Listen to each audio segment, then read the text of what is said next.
What's up, everybody? Welcome back to the podcast that walks you through the archives of R&B craftsmanship, brotherhood, and legacy. Now, for those of you who've been living on the moon for the last 10 years, the gentleman to my right is... I am Bryan-Michael Cox, and the gentleman to my left is... Johnta Austin. Yeah. Welcome to Sessions. So we got this project, man, The Shy. Yes, The Shy, Dave Hollister. We're gearing up for it. Selena Johnson, Carl Thomas. Yeah. Absolutely. Single coming soon. Yeah. We're gearing up for it. Entire album produced and EP'd by... your boy B. Cox and the great...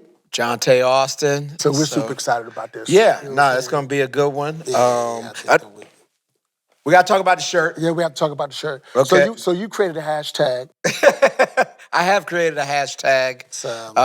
After anytime I talk about a song that I've been a part of, the hashtag is my pen is strong. And so when you read it from left to right with the hashtag, that is what you're supposed to read. On social media, there has been some debate about how it looks, how it reads. Yeah. I read that hashtag wrong. Yeah. No, you read it right. You read it right. Either way. Either way, you read it right. What do the kids say today? Two things can be true. That's the shirt. We're going to go wide with these things. Make sure we put the hashtag at the bottom. Oh, yeah, hashtag, pop it on the screen real quick. Just blink it. Yeah. And, these shirts will be available soon. There'll be a link for you to click if you want to represent how strong your pen is. We'll have that for you. Also representing, this is a special hat. Yeah. It's the HBCU Braves hat representing the Clark Atlanta Panthers. Exactly. There are two special people to me. My father, the late, great Kenneth Harrell, who's actually in the Clark Football Hall of Fame. And, of course, the legendary Bryan-Michael Cox. CAU, baby. Yes, two of CAU's greatest alums. But what else is going on? It's a lot going on in the world of R&B.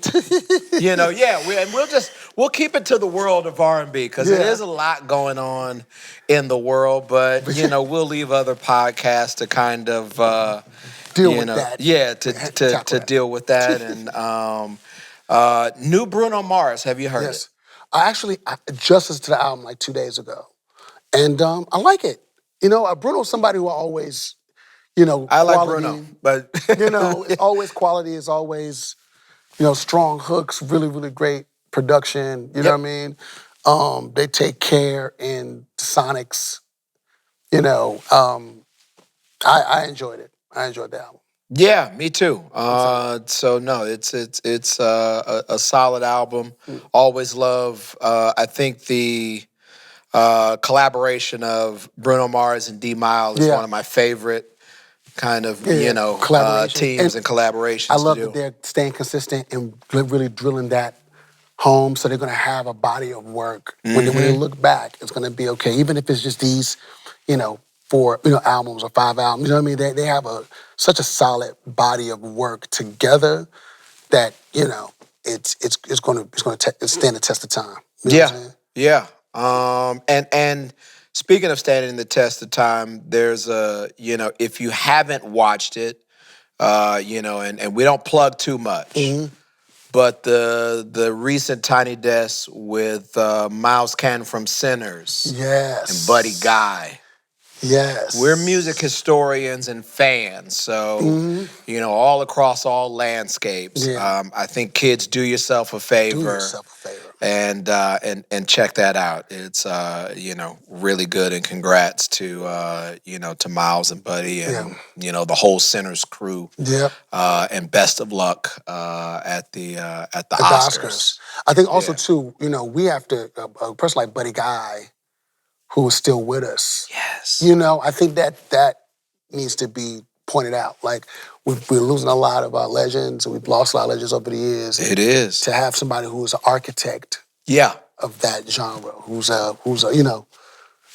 ground, on the ground floor. You know what I mean? I've heard you say something before, and I think it's important to say that we can't get so used to legends that we don't speak about them. Yes. We don't continue, like,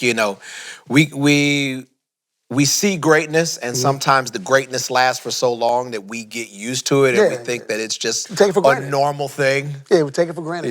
You see Buddy Guy, and it's just like, but like, no, this is not normal. This is normal. This level of greatness at all. This is not a normal thing, and for him to sustain it. So, shout out Buddy Guy. Before we move into the topic today, another thing that's special to me. So now when we're shooting this, I don't know when it'll drop, but today is March 6th. But 2 days ago was the 30th anniversary of one of the greatest songs of all time. One of my favorite songs. I have it number 2 on my all-time list, right behind Stevie Wonder's Ass. Yes, I'm putting it that high. Mark Morrison's Return of the Mac. Happy 30th anniversary. 1996. I love that song. What an amazing song. It's really a great song. But it's polarizing because I haven't seen it divides the black community like Trump. You either love it or hate it. There are people who are like, I hate that fucking song. This is the stupidest song in the world. My brother Mark Lamont Hill is gonna see this, who I love. Shout out to Mark Lamont Hill, and he's like, this song is the worst. It's really one of the greatest songs. It is really one of the greatest songs ever made. And shout out to the way they got the sample from. Shout out to the boy Chucky Booker. Chucky Booker, you know what I'm saying? It's perfect. It's Chucky Booker, and Games was written by Gerald Levert. So it has all this culture stuff in it. Baked into it. Yeah. You know what I mean? Yeah. You lied to me, woman. You lied to me. Now it's Return of the Mac. And now it's Return of the Mac once again. Oh my God. Yes. What a song. What a song. I think we have our outro song to get us up out of here when the episode ends. So today, we're going to talk about a crucial part of hit making, of the record making process. Yes. It is, not talked about as much as it should be in mainstream circles. I feel like the importance of it is recognized, in spaces like the Grammys. Of course, yeah. When we talk about Record of the Year, when we talk about Album of the Year. And that is the mix. Yeah, the mix. They get Best Engineered Album. We have a few and things. Best Engineered Album. But you have two really. Main ones. These are two of the biggest awards. Record of the Year and Album of the Year are the two biggest awards of the night. Yep. And both of those awards go to the artist, but also the engineer of the record. Yes. Because mixing, you don't get the record without the mix. It's impossible. It's impossible. It's not finished. You got to get the mix. You know what I'm saying? It's not mixed. Yeah. You know what I mean? Like, it has to be mixed, and it has to be mixed right. Yeah. There are certain, because the importance of it. Yeah. We talked about it on the very first episode. Sonically, I always think about Blackstreet's Another Level. Yes.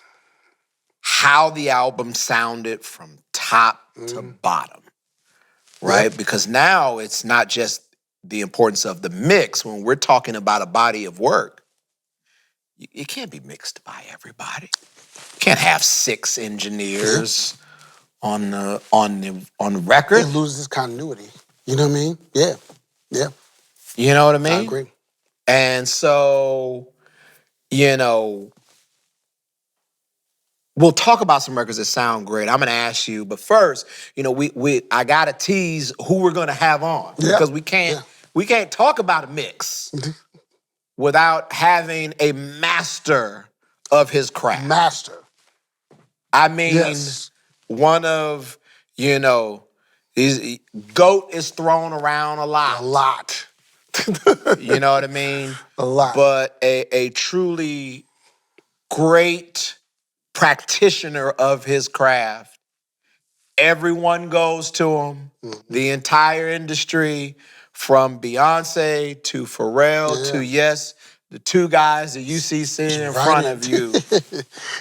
Leslie Brathwaite is going to join us on the show. Joining us today on the show. Yes, absolutely. Clap it up for Leslie.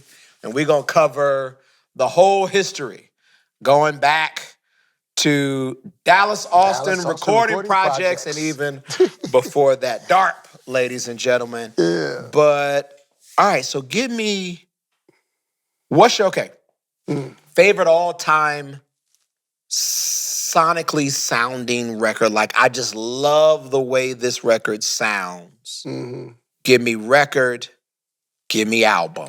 Well, we already talked about Another Level. Another Level is really a special. I think that I think on that album, when No Diggity came out, it didn't feel like, it was almost like you hadn't heard anything like that. You know what I'm saying?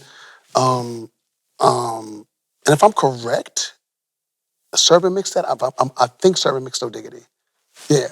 Servant mixed No Diggity. Okay. But another Teddy record that is mixed to perfection to me is Michael's Remember the Time. And that's John Marie Horvath, our friend, you know what I mean? Absolutely. The great Jean Marie. Teddy got a lot of great mixes. Teddy got some. Teddy has some great. Teddy always had the great mixers, the great. You know what I mean? If I had to bear down, I'm gonna say Remember the Time. Okay. As one of my favorite, all-time favorite mixed songs, and I would say album-wise, ironically, Dr. Dre's Chronic 2001.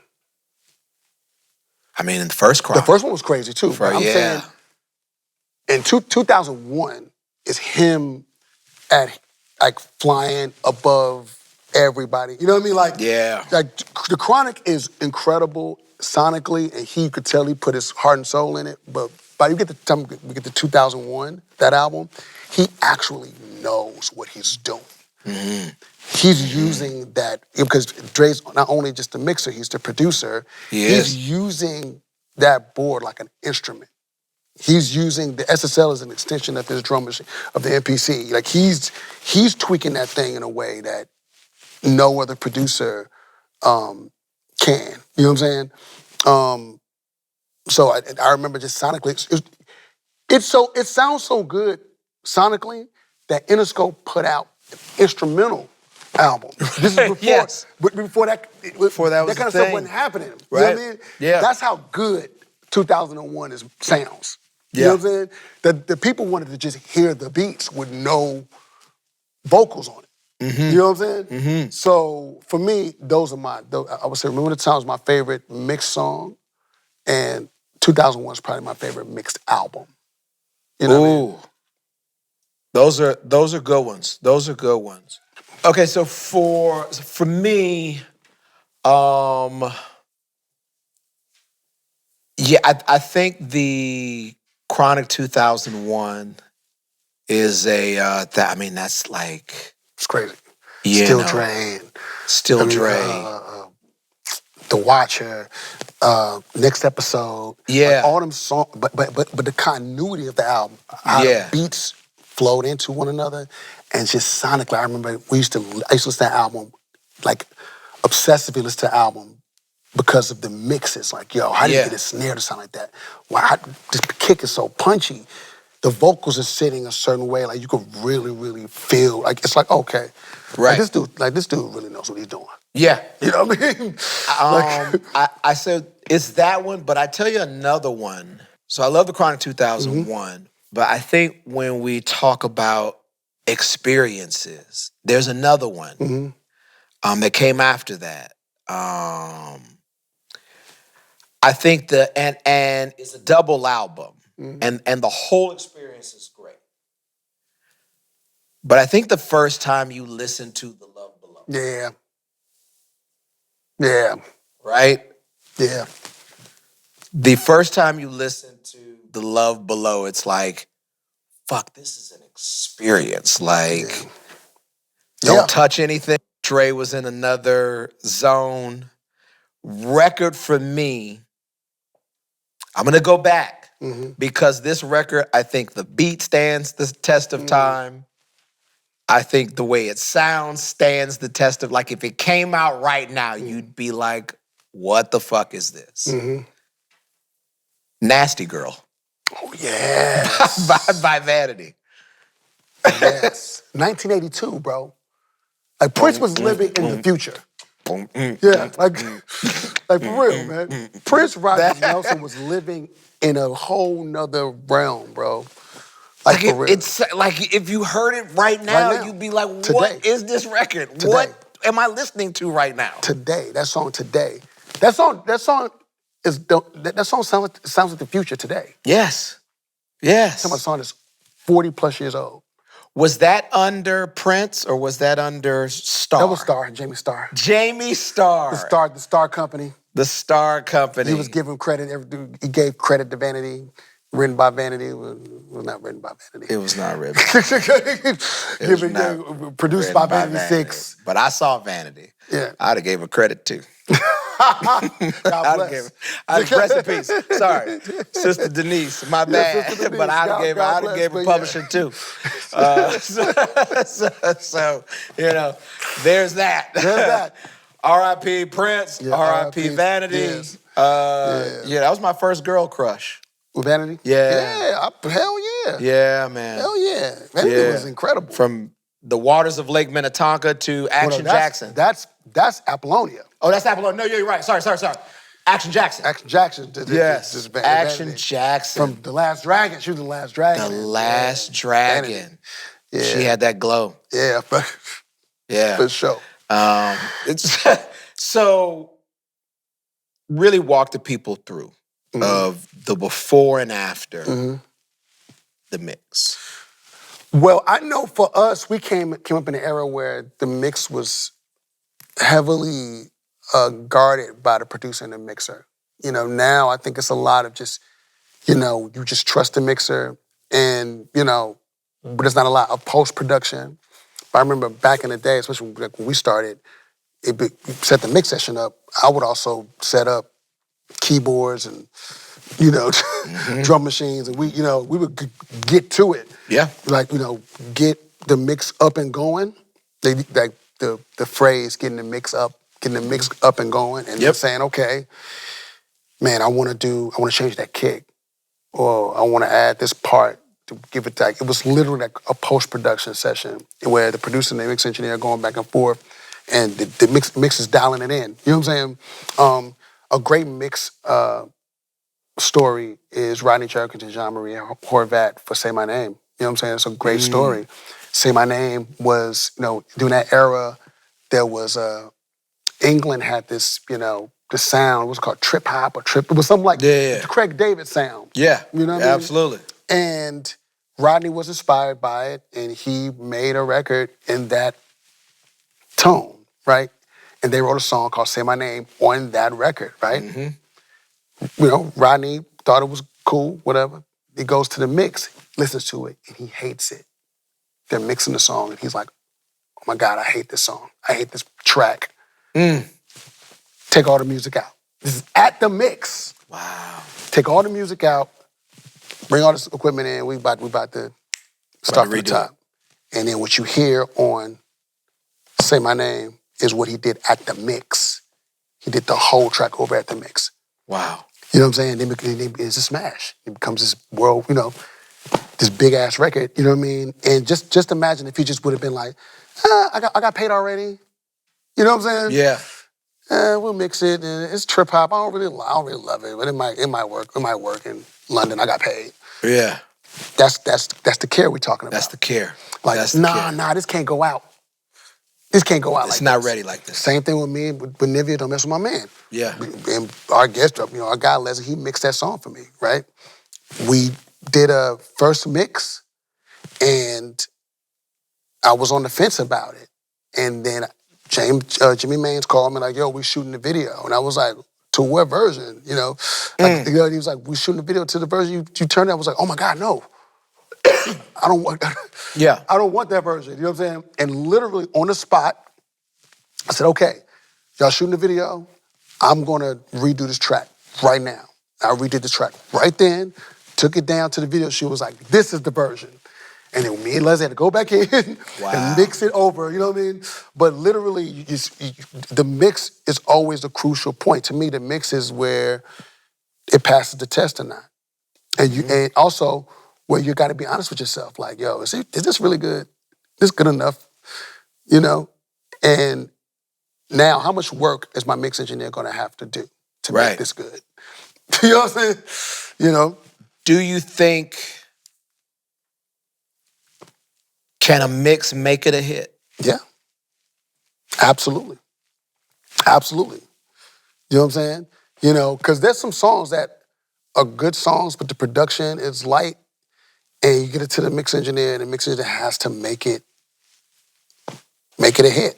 Right. You know? Has to polish it up, shine it up. Shine it up. You know what I'm saying? I feel like even with, what I learned, especially in that generation, like the Jean-Marie Horvaths, the Leslie Brathwaites, and that generation, they have an immense amount of sounds, too. So that's another thing that I didn't realize when I first got into the game about mixing, is that sound replacement is so necessary. Them having the frequencies of the sound. Like what I may hear in a room with, some Mackie powered speakers, just banging my speakers out, I'm not hearing it in frequencies. I'm just making the track. I'm trying to get to the finish line with the track. And if it feels good and people are right to it, whatever, but I give it to my mix engineer, they're hearing frequencies. Like, oh, this 808 is muddy against this kick that is not punchy enough. Or, you know what I'm saying? It's like, it's a whole nother science to it. So that's where sound replacement comes in, and I feel like, I learned a lot about that. Like working with Jean-Marie and working with Leslie and working with, I learned a lot about sound replacement and frequencies, how making sounds don't clash, make sure sounds don't clash, you know what I mean? Yeah. And I think, too, it's like knowing, because they know when, right? Because they know when maybe the kick should be a little bit muddier, or when it, or to say, that's a little bright. Yep. That sounds a little bright. And maybe on top of that, you got to put vocals on this thing. Yeah. We got to add, the vocals are the most important thing because it's the song. So how are these vocals going to sit in the midst of all these layers? You know what I mean? And if it's muddy, and if it's, like we got to figure this out. It's a whole everything's thing. not speaking, Yeah. Yeah. Do you think that is still, something, like how do you compare modern sound to some of, the previous records that we grew up listening to? So, if we're taking, Thriller, Off the Wall, or even going back further, an album like an Inner Visions, and how, versus up against, some of the R&B that you hear today. I think the most interesting part about those old records, the old school records, is that how complicated it sounds versus to what's actually there, right? Because they didn't really have a whole lot to work with. So if you think about, like, when you watch documentaries on, like, Thriller, or, like, how Bruce Swedien had to lock machines together. This is the early 80s. Locking machines in the early 80s was probably the most tedious thing you could do. You know what I'm saying? It was tedious when we were coming up, locking machines. So just imagine in 81, 82, you're making, you need 48 tracks, and really you're only using maybe half, one tape machine. This other machine is for background vocals or whatever. So are they splicing the tape? Splicing tape. Okay, gotcha. It's a whole thing. But when you break down the actual music, like when you look at the stems of Billie Jean, it's not a whole lot of music. You know what I'm saying? It's like kick, snare, hi-hat, bass line, David Williams on guitar, Greg Fillingane's playing Rhodes, you know what I'm saying? Like we said, Thunder Thumbs on bass. Mm-hmm. You know what I mean? And then Greg playing, layering the bass. And that's nothing too. In those days, it was a lot of like layering the same sound. So Louis Johnson's playing bass, but there's a Moog under that's also playing along with Louis Johnson. And there's no sequencing. So they're playing this down for 7 minutes. This is a take. The same, boom, do, do, do, do, do, do, do, do, do, do, do, do. You know, like the same chorus, the same, you know, it's no craziness. It's just Michael Jackson, Billie Jean, take 3. Yeah. You know what I mean? So it's, you'd be surprised what they did with the little that they had. And it sounds so, like think about like a person like Maurice White and those lush Earth, Wind, Fire productions. They only had 24 tracks, 32 tracks. Yeah. But I think that's probably too why it translated so well to the stage. Exactly. Because we're essentially just moving what we did in the studio to the stage. Exactly. Like this is what we had then, and this is what we have now. Yeah. It is the most frequent said thing, I think, in our industry. Less is more. Indeed. Sometimes we can get caught up in all of the, you know, all the technology and all the things that we have. Man, just find the thing, you know what I mean? Yeah. Find a groove, and you know, like I said, I learned that working with Jermaine. That was my biggest lesson working with Jermaine, was like less is more. Like, bro, you don't need to put everything in the song because it's there. Right. You know what I'm saying? Like and also, if you're working with less, that gives the mixer enough room to really expand your idea. Right. Yeah. You know what I'm saying? They're really like, if I'm giving Leslie 24 tracks of music already, before we get to lyrics, before we get to the vocals, then it's like, I'm talking about not just sporadic, I'm talking about 24 tracks of like everything. You know what I mean? It's like, what are we doing? You know, it's like learning how to use the space. You know what I mean? Yeah, I'm a smash burger with onions and cheese. That's it. You know, once you start onion ring, egg, all this, no, just give me a fucking burger. It tastes amazing when you make it right. That's it. You know what I mean? And you know, we can go from there. Yeah. Like we told y'all, always the best guest. Today we have a special one. We're excited about this. Yeah. He is a multi-Grammy Award winner, and I'm talking about Album of the Year, people. I'm talking about that big one. That big one, a few times, you know what I mean? He is a mixer extraordinaire. He is a producer. He is a driver of fine automobiles. He is an all-around fantastic guy.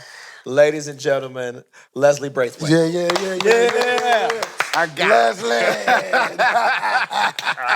My brother. Good to see y'all. Good to see y'all. Welcome, man. Thanks for being here. Yes, thank you, indeed. man. This is right up my alley. This conversation right here, you know. Yes, indeed. Yes, indeed. So, you know, we were talking, and, you know, Bryan was talking from the producer standpoint of it all. But we want to hear from you. What to you makes a great mix? I think there's a couple things, but I think for me, and I tell this to a lot of the students that I mentor now, and this is something I say all the time, is for me, it's about orienting to a thing. And everything has to go through a filter of how does it make me feel? Mm-hmm. And that's something I think I'd always developed that concept as I'm mixing records, but I learned it from Dallas Austin. I learned it from Bruce Swedien. I got to hang around Bruce before he passed away quite a lot. And it's about how does it make me feel?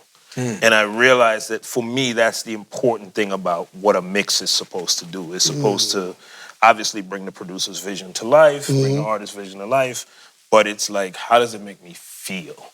Yeah. You know? Nice. What is, and is it, do you allow yourself to like feel different things? Like you're just subject to how the spirit moves you, kind of? Yeah, and for me, it's a kind of duality. So part of it is what I'm feeling, what my taste. Part of that is, as my career has advanced, that's what people come to me for, is my taste, my ear, my thing. But the main thing is to honor. I'm still in service to the producer, to the artist, and most importantly, to the record. Everything I do filters through the lens of, is this good for the record? So even if it means, I've done this, and this is not a self-serving statement, but I have actually talked myself out of mixes because I just felt like it was best for the record.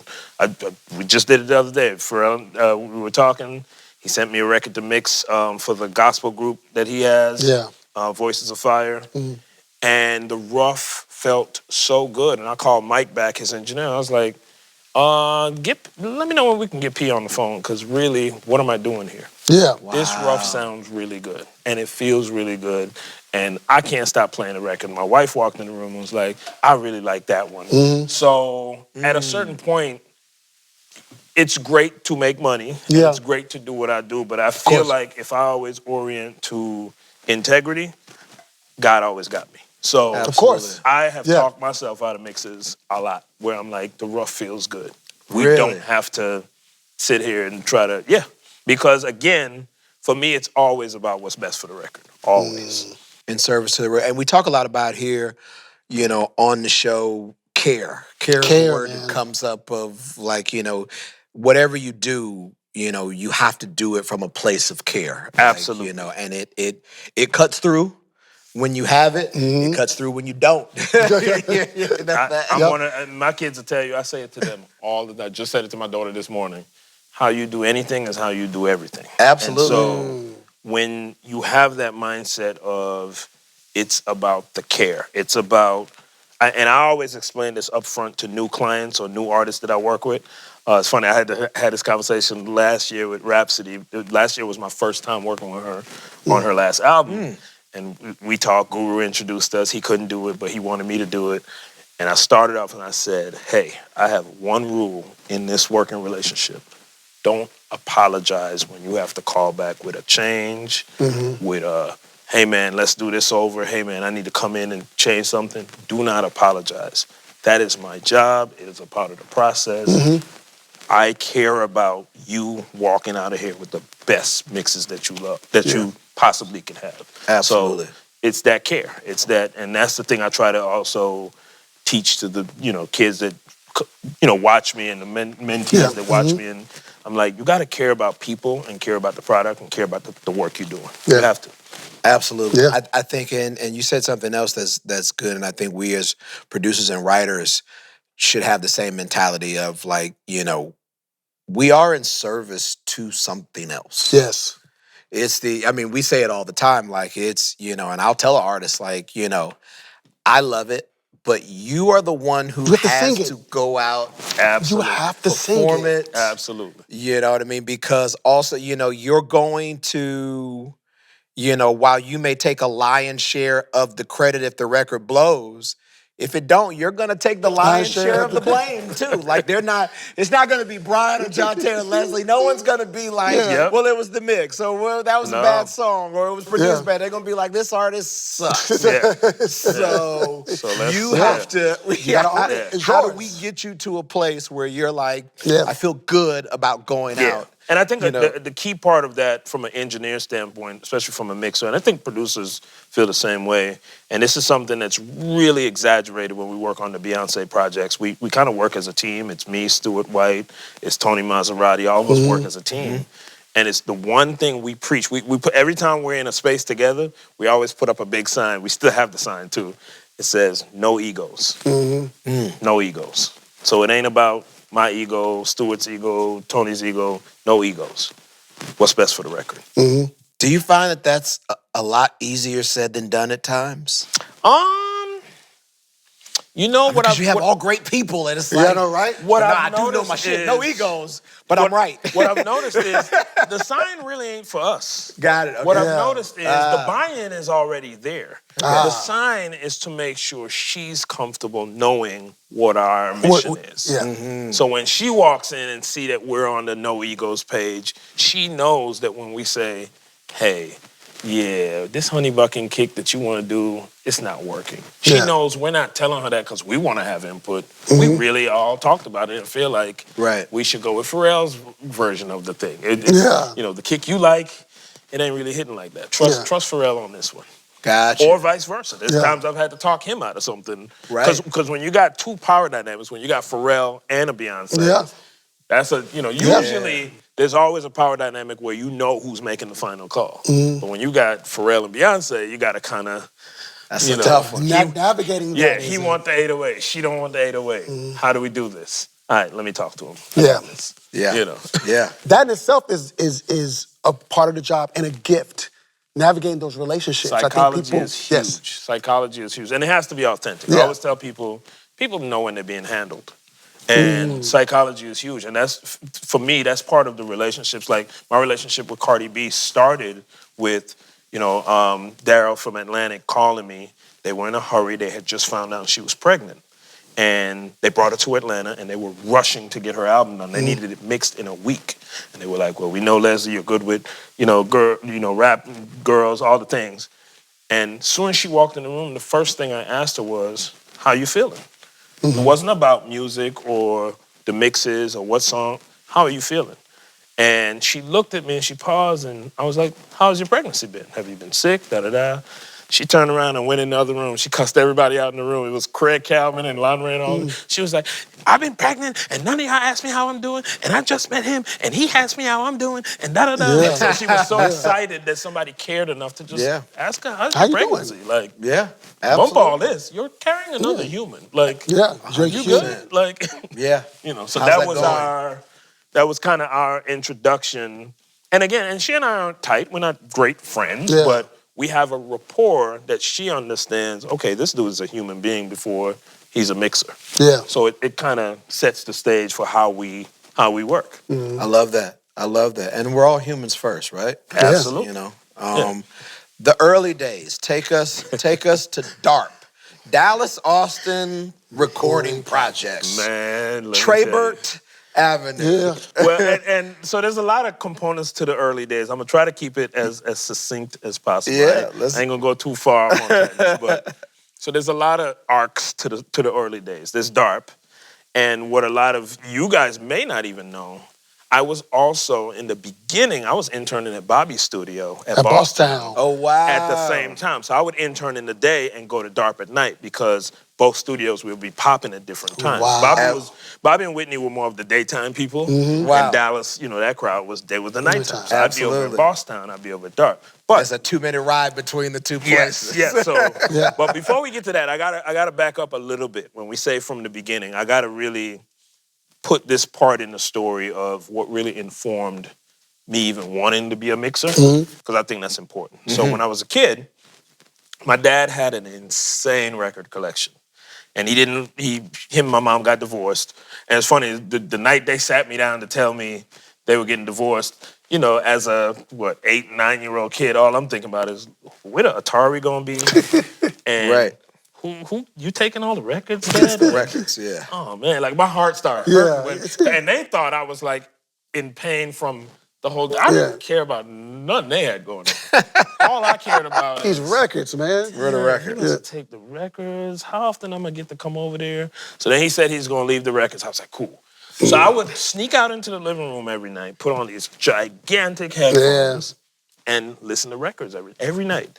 And I think that process of even having to sneak and listen in headphones informed my brain on mixing, because in headphones, it's a very different experience. True. In headphones, I'm listening like to Steve Miller Band, and like the whole drum kit is over here. And the guitar is over here, or Al Green. Like exactly. A whole drum would be over here, and like the guitar would be over here, or Stevie Wonder. There'd be sounds, you know, flying around, and I was like fascinated by that. So I think that process informed my brain on. I didn't know at the time exactly what I wanted to do or be, but I knew it was something to do with that. Wow. That I was hearing. That experience was like euphoric for me. I was like, every night I was going to, and my dad, like I said, the collection was crazy. It would be a Roberta Flack record next to a Led Zeppelin record, next to a Steve Miller Band, next to Bob Marley, he had a crazy collection. So I'm always listening to these records, and, you know, been going to my high school counselor. I born and raised in St. Thomas Virgin Islands, and I would go to my guidance counselor and be like, I don't want to go to college. I want to do music, da-da-da. Fast forward, she found me a pamphlet for Full Sail University, which at the time was called Full Sail Center for the Recording Arts. It wasn't even a university yet. Oh, wow. Yeah. And I was like, oh, I could sell this to my mom. I could get away with selling this to my mom. So ended up going to Full Sail. And when I was there is where I really learned, mixing. That's the thing that speaks to me. And so from there, while I was at Full Sail, about 3 months to go in my program, I read an article. And the article, I still have that magazine too. I forgot what magazine it was in. One of them like industry, like the Write-Ons or something. I can't remember. And it was an article in there talking about the Minneapolis revolution of how LA and Face had moved down to Atlanta, and Dallas Austin, and Jermaine Dupri, all those names I had not seen or heard before. Wow. But I knew kind of the things they were into. Yeah. And I was like, I might want to go to Atlanta. So day I graduated, packed up, moved to, came to Atlanta, stayed in a Days Inn for 2 weeks, and it just so happened, as God would have it, I was staying in the Days Inn that was right down the street from DARP. So the Days Inn on like off 280, off north side and 285, with the Waffle House was in North front. side 75. Oh, Right 75, there. yeah. Yes. Wow. I was staying at that Days Inn, right? So then I get an internship at, it was called Cat Spa at the time, and it was right across from where Purple Dragon Studios were. Okay. Those are all like restaurants now. Yeah, absolutely. One Midtown Kitchen is there. Correct. Yeah. But Purple Dragon was there. Cat Spa was across the street. Get an internship at Cat Spa. I walk in. My first job was to copy some reels for Delta for these commercials. And I knew how to work the tape machines from going to Full Sail. So I was like the star intern. Like, oh, you know how to work? Yeah, I know how to make the copies. Ooh. Yeah. First day, and I'm like, man, I gotta figure out where Dallas Austin's spot is. A reel comes over from DARP. 3 reels come over, and they needed them copied. You know, they needed backups. And the address is on the doggone. So the address is on the track sheet, because the track sheet. Yeah. And I was like, DARP Studios.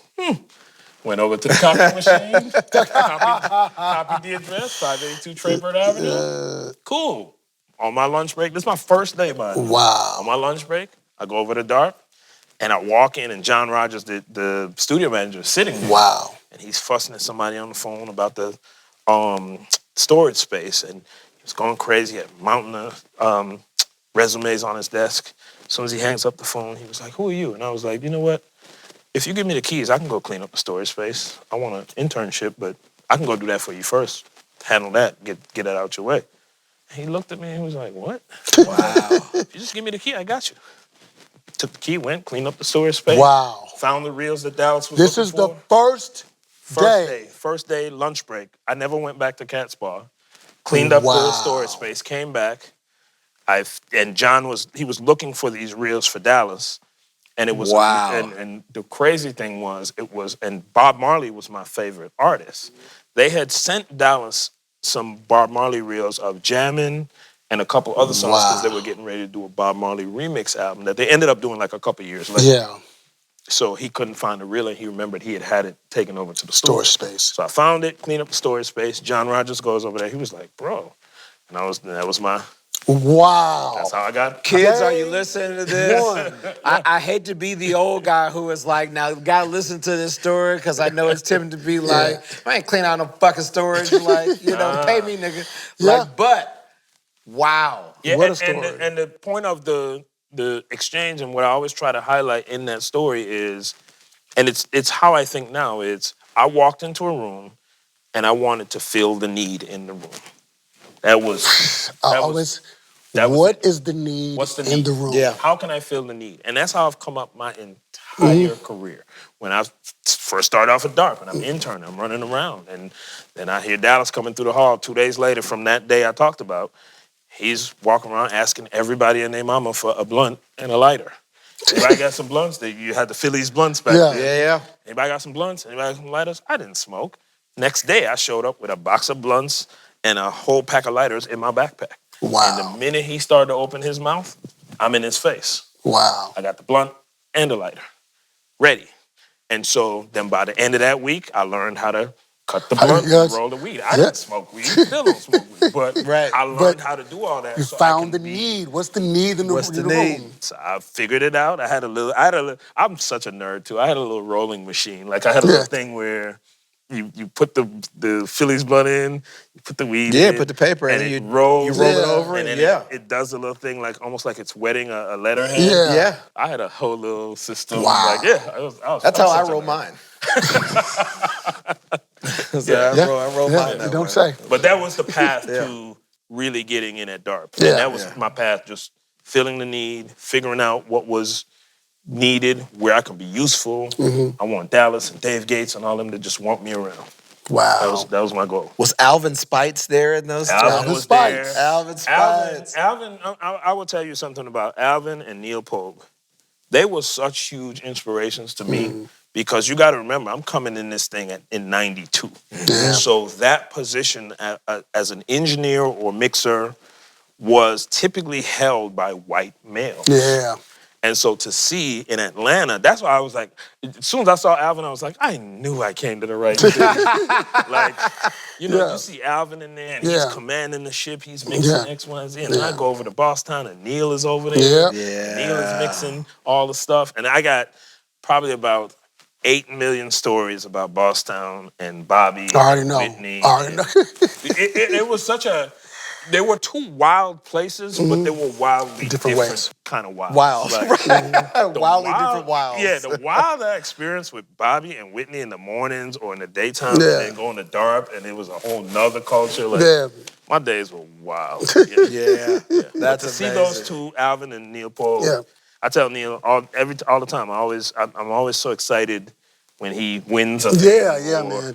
He's doing his rap album of the year, So he's always just inspiring me, and like I remember seeing them and being like, man, like that's dope. Yeah. Like Yeah.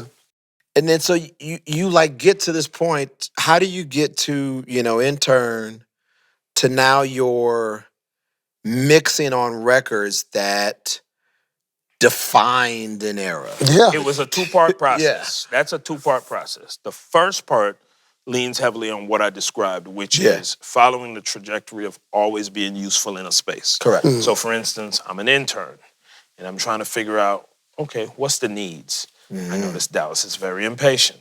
He would walk around complaining about how long it took them to align the tape machines, or how long it took Alvin to edit with the razors and splicing. And Alvin will be walking around looking for razors, and his razors would be dull. And so I was like, okay.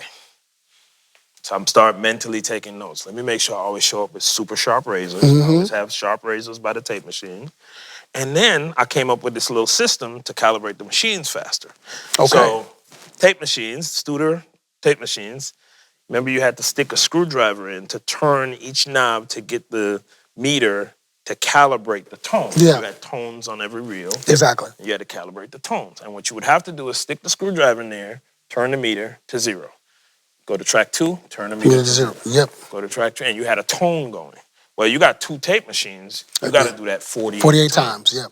So what I started calculating, and it is funny, I literally was talking about this a couple days ago in a meeting with some Chick-fil-A reps. So another story. We'll hopefully get to that. But I'm kind of making a assimilation to the Chick-fil-A model, which is they figured out that if I catch you earlier in the drive-through, and then that time it takes from when I take your order way over here till you get to the window, that's the prep time for the food.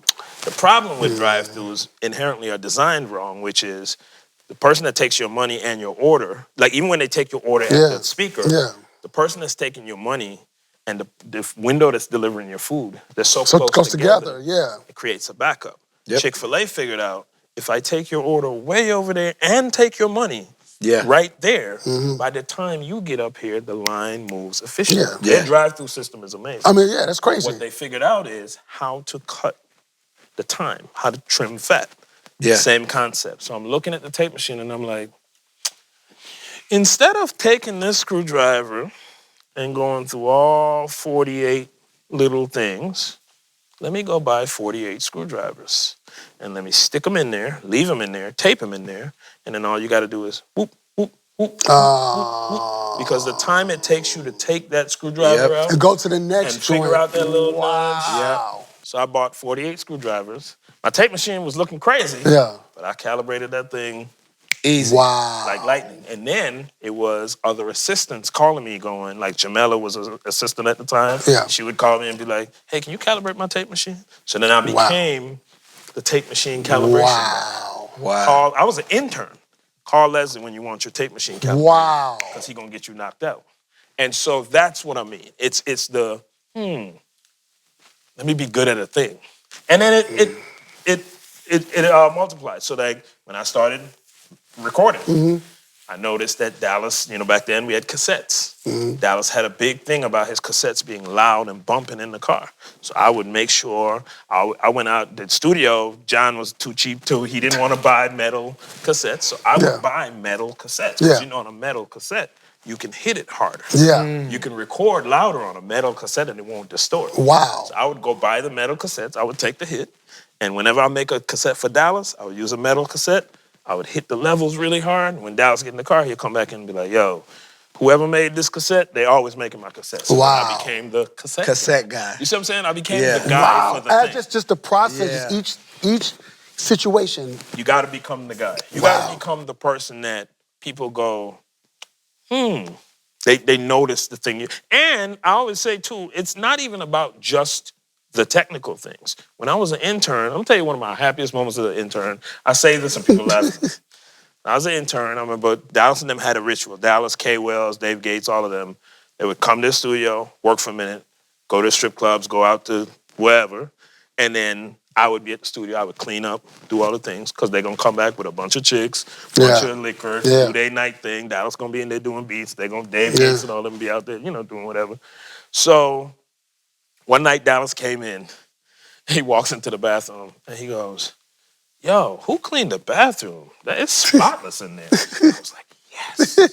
So it's like, I always just wanted to make sure I was doing a good job, whatever it is I was doing. And that's how I came up. Filled the need. Right. So now the second part to that question, sorry to be so long. No, that's great. Man. The second part to that question is, even when you do all the things to position yourself, you got to be good. You got to be good. You got to be good. So the second part to that is, all the time, like I just said, when they go to the club, I asked Dallas very early on, hey, do you mind if I buy me a reel? It was like $250 at the time. Do you mind if I buy one of these and copy the jamming, Bob Marley jamming onto that reel so I can practice with this reel? And he did me one better. He was like, man, you can just go get one of the shop tapes and use that. Copied it on there. So when they would go to the club, I would go in the room. I'd make sure the studio was clean first, make sure I do my duties. Then I would practice. And I would practice mixing.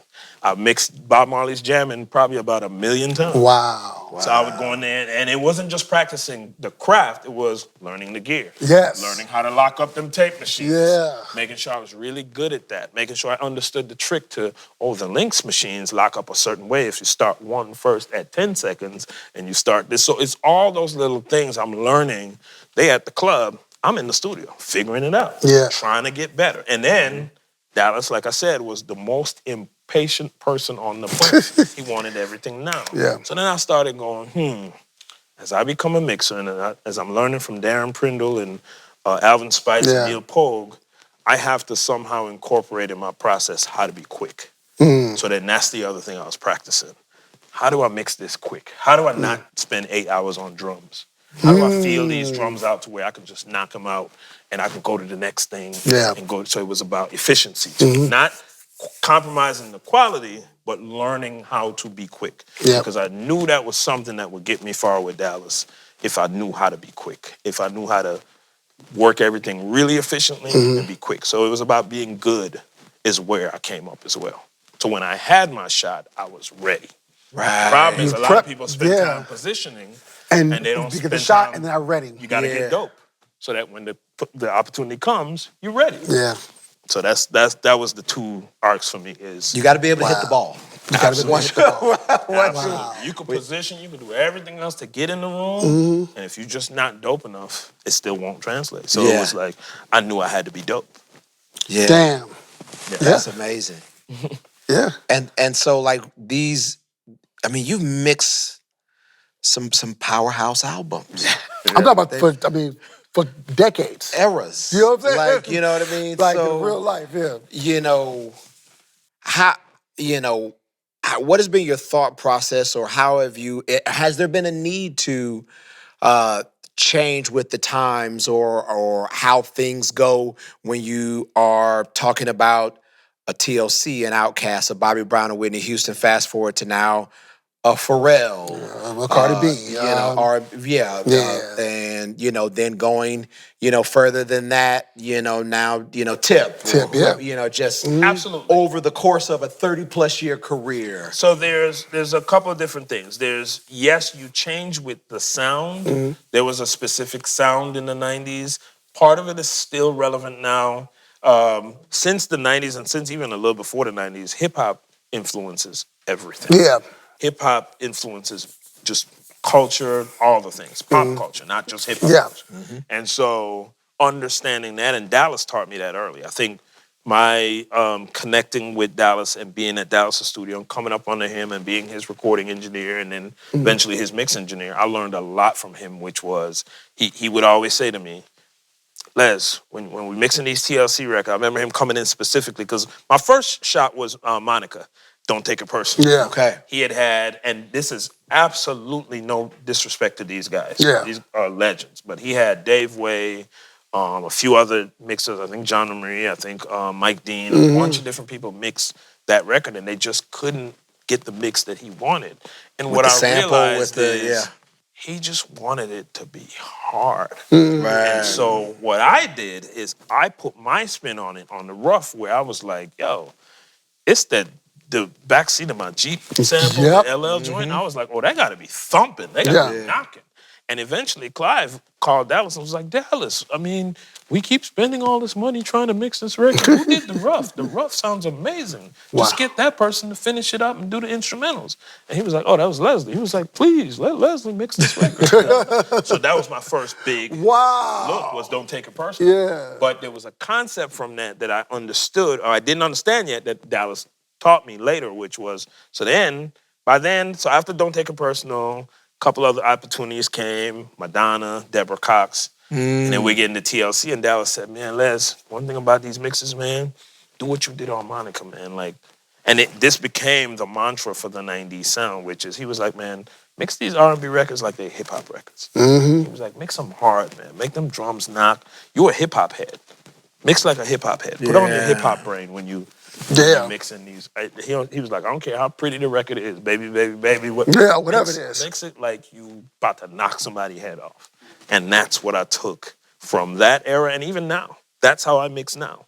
All of the records I mix now is, and that's why Pharrell came looking for me. I remember the first conversation I had with him was, hey man, I was talking to Karen Veazey, and I had to find a guy that mixed So Fresh and So Clean because you went crazy on that mix. You had that thing knocking, da-da-da. So, it's just about, oh man. Crazy. And Pharrell loved that, So it's really that thing. But the other part of your question is, you do have to evolve with the times. Yes. So in the 90s, we was putting a whole bunch of chorus and reverbs on things. That ain't the sound now. Right. The sound is more up in your face, a little less reverb, no chorus. So I don't think I have used a chorus effect in like years. Yeah. So it's a different sound. You got to keep up with the sound. And then even when, the pivotal moment for me was when I was mixing Uzi, Lil Uzi Vert. And I remember when I first got XO Tour Life, which ended up being his biggest single. Yeah. First got that record, and I hated how his vocals sounded on there. It was way too much reverb. He was too like on top of the beat. You know the YMs, they don't sit in the pocket. No pocket. Yeah. No pocket. Yeah. He right on top of the beat. And I remember it was funny. He called and he was like, "Hey man, just one thing, OG. Just don't change my vocals, OG. Whatever you do everything else, but just don't change my vocals." And I was like, I had to yield to that because I knew that's what he wanted. Wow. I didn't like how his vocals sounded, but I also realized at the time I'm 40-something, 50-something. you a YN, you got the pulse on your culture. Yeah. I'm gonna make you a beat knock though. I'm gonna make We're the gonna make that XO work. like it's gonna sound good, Yeah. but then I'm gonna keep the integrity of vocals, and that's where the compromise comes in. You Absolutely. gotta yield to what the times Service is doing. and as well Yeah. to the Because that's how it comes back and that's to what they like, and Yeah. that's the music that they relate to, and that's fine. I'm gonna do what I know to do, which is make it sound good and make it feel good. But if you want your vocals on top of the beat, all right, I'll let you live. yeah, right. That's so interesting. Like that's so interesting. Segue from that because like you had to basically bridge the gap, right? Mm-hmm. Can you tell me an experience where like the mix changed the whole experience of the song? Like the song came in one way, and after the By the mix, time it it just, left your door, by the time it went out your door. EXO Tour Life was definitely that. If you heard the before and the after, you'd be like, whoa. Even Cannon was like, bro, I've been knowing you for years, but whatever you did to this record was crazy. Wow. That's one. I think one that ended up being one of, if not the biggest record in my career was Happy. Okay. Because- I'm glad you said that because I went to segue into. When Happy when Happy came to my desk, it was very much like, huh? And it was like, it sounded real wimpy, and it was for, you gotta remember, it was for a kids movie. Yeah, for kids' movie, Despicable Me. Despicable Me. We wasn't thinking of being his single or none of that. We were like, Despicable Me. The drum sounded really soft. It was crazy. It had claps everywhere in the song. And so I called P and I was like, hey man, you got a rough you were listening to? Or how he was like, nah, do what you feel, do what you feel. And I was like, well, the first thing I want to do is just, if you don't mind, I want to replace this. And this is early in me and his relationship. So I was like, if you don't mind, I want to replace the kick. And then I want to dumb down some of these claps. And he was like, bro, just do what you do. So then what you hear now is very close to my interpretation of it. He had a couple notes. He would. Pharrell's always gonna tell you turn up the bongos. If he got bongos in the song, just go ahead and turn them up. He gonna say turn up the bongos. Turn up the bongos. So it's funny. That's the name of our group chat. Turn up the bongos. Oh wow. So that's his more cowbell. That's his version more of cowbell. more cowbell. Yeah. Turn More up the bongos. I got a fever. But other than that, he kind of went with where I went with that record. He was happy with the kick I replaced. It's as a mixer, you do replace sounds. Yep. You get in there and you tinker a bit. You don't try to. I'm not trying to reproduce. Yeah, I it. don't want to reproduce. It's not an ego trip. It's not I gotta have my stamp on this. It's let me do what's best for the record, and we got to make that feel like a. And what was cool about Pharrell and what's always cool about him is he describes what he wants. He was like, I want it to feel like Motown, but I want it to feel like Earth, Wind and Fire, and I kind of want it to feel like Hey Ya and da da da. Yeah. And he gives you the blueprint, and all I do is I literally go download those records and put them in my session so that I can A/B and see. Well, what is it about Hey Ya that he's looking for? What is it about the Motown sound that he was looking for? And then I can translate that to what I'm doing. And so, that record sounds very different from when it first got to me as like a cheeky kids record. Like, oh, and I remember this so well. So we go to LA, we're in Conway Studios. So we're out in Conway. Pharrell loved Conway. He invites L.A. Reid to come out and listen. And he plays him Happy. And L.A. was like, you're crazy. If you put this record out as your single, this is going to ruin your career. He was like, this record is terrible. It's awful. I don't know what you think. He went in on the record. And poor Pharrell, you can see his face was like, but I give Pharrell credit for, he was so convicted. He was like, no, L.A., I'm telling you, you're wrong about this one. This is a hit. And he kept saying it. He played it so many times. It's like he kept playing it, trying to convince him. Yeah. And I could tell L.A. still felt like how he felt. And he had another record that Mick Gazowski mixed this record. It's called Gust of Wind. Yeah, Gust of Wind. Gust of Wind is a hard record. Gust of Wind was dope. But Daft Punk's on that song, right, too, right? Yes. Yep. And L.A. was like, that's your single. And Pharrell was like, no, that's a good song. But this Happy, I'm telling you. And so it was such an interesting And for it to come out dynamic. and blow the way it blew, It was went crazy. And for that record, I think it was everything about It was the movie. It was the movie. It's the movie. It was the timing. Yeah. It was that 24-hour video he did. I don't know if y'all remember. He Yeah. did a 24-hour video where people would just come on the set, walk in the video with him, and he was walking. Yeah. And the way they shot that was brilliant. Like, it was crazy. And he had so it was all of the things. It was all the things. And I just think the timing, the message, the song translated so well in space. And then because it was a NBC Universal soundtrack, then they started featuring it at the theme parks. Yeah. And so kids, it just became so synonymous with the Minions. Yeah. That song. You could only hope. You can only hope for a record like that. Like, Right. as a songwriter, you could just only hope to have a joint like that. Did you get one of them off? One day I come home and there's a plaque, sitting there. And, like, we've been doing this for a while. Yeah. We get plaques. Yeah. So I see a box. You can tell a plaque is in it. I'm in no hurry to open it. Like, we've been doing this long enough to where if a plaque is out there, we're like, okay, I'll get to that. We'll see who's there. I don't know, Chris Brown, whoever, whatever. So it took me a while to open the plaque, and then Karen Veazey, who used to work for Dallas, she was also working with Pharrell. So Karen calls me and says, so Leslie, what did you think of your plaque? And I was like, oh, that was the happy plaque? She was like, you didn't open it? I was like, no, not yet. I just saw it. So I opened the plaque. It's for $19 million. Yeah. And this is like sales. Yeah. This was before, so $19 million. It was a big, beautiful plaque. It was all crazy looking. I was like, this is wild. Who would have thought that the song I was mixing when my daughter was sitting in the studio with me going, Daddy, I like this song. She was in the back going, Daddy, I like this song. This song's amazing. And I was like, really? And I didn't really love it like that. I thought it was cool. Yeah, and my thing is, we're doing this for a movie. We're doing, you're looking at it also in context. Like, this is Despicable Me. Yeah. It's for a record. Oh, okay. It's context. Cool. You know what I mean? Cool. Yeah, and Zoe, my oldest, she was like maybe 4 at the time. She was like 3, 4. And she was loving it. She was doing her little dance. I have a video of her going crazy in the studio dancing. And I'm sitting there like, and who would have thought? Like, that literally was probably the biggest hit of my career, or close to. It had to be that or one other record, the Michael Jackson joint, which I don't, but.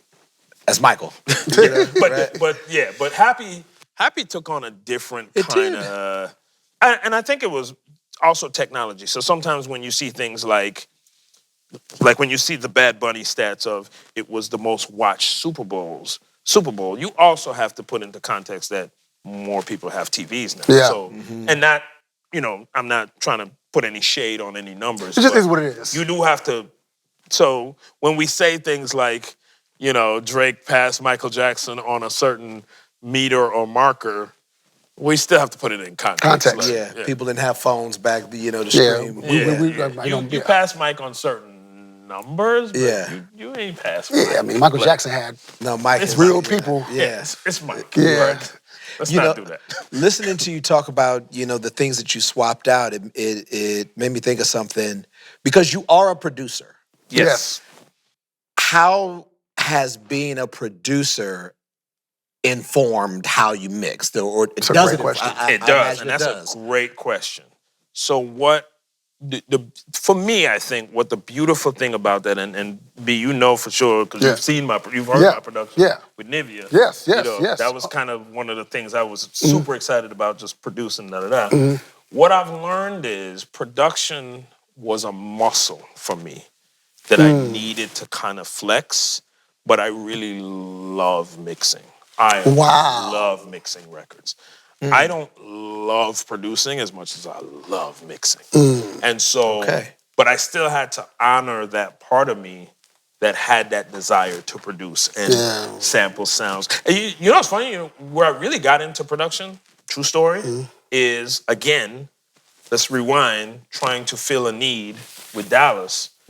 I noticed that Dallas would make the best records when Rick Shepard would have all of his drum machines loaded up and all his keyboards ready. When Dallas had to sit there and sample and crate dig, he didn't make the best records, and he got distracted very easily. Wow. I noticed he had an ADD like a mug. He was like, so I realized, he doesn't like doing the grimy work. Yeah. The truncating and Oh, making sure that kick hit right on the, and I love that.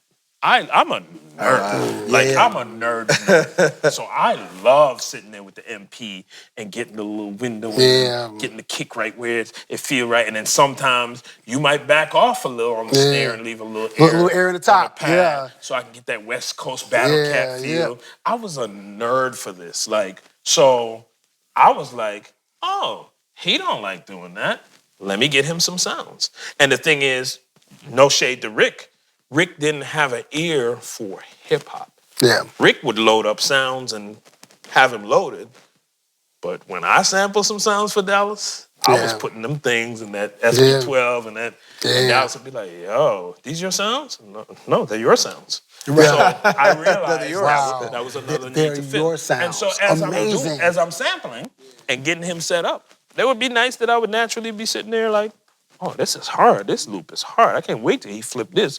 And then he'll be, one night, this is a specific night, I had a Joni Mitchell sample. I remember it like it was yesterday. I'm sitting there and it's like, doom, doom, doom, doom, doom, doom, doom, doom. And I'm flipping the sample. And I'm just testing out the drums to see if he would like it because I knew his style. Yeah. And I turn around and he's standing right behind me.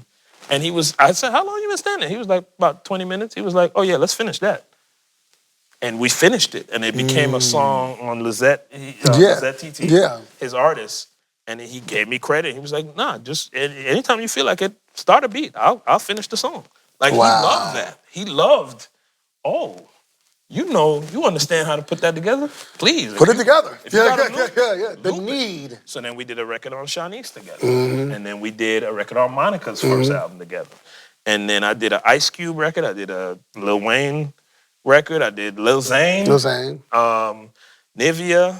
I did a bunch of records where I started them and Dallas would come in and play the keys on top and do the thing. And he wanted to see me shine too. That's the other important element. Yeah. Wanting people around you wanting you to be successful. That's another key to success in this industry. And we can get into that whole conversation about R&B in particular. I have a whole spiel on the arc of R&B in this industry and why that's important. But people like Pharrell, he's successful, because he's talented, but everybody want to see him win. Yeah. True. People like him.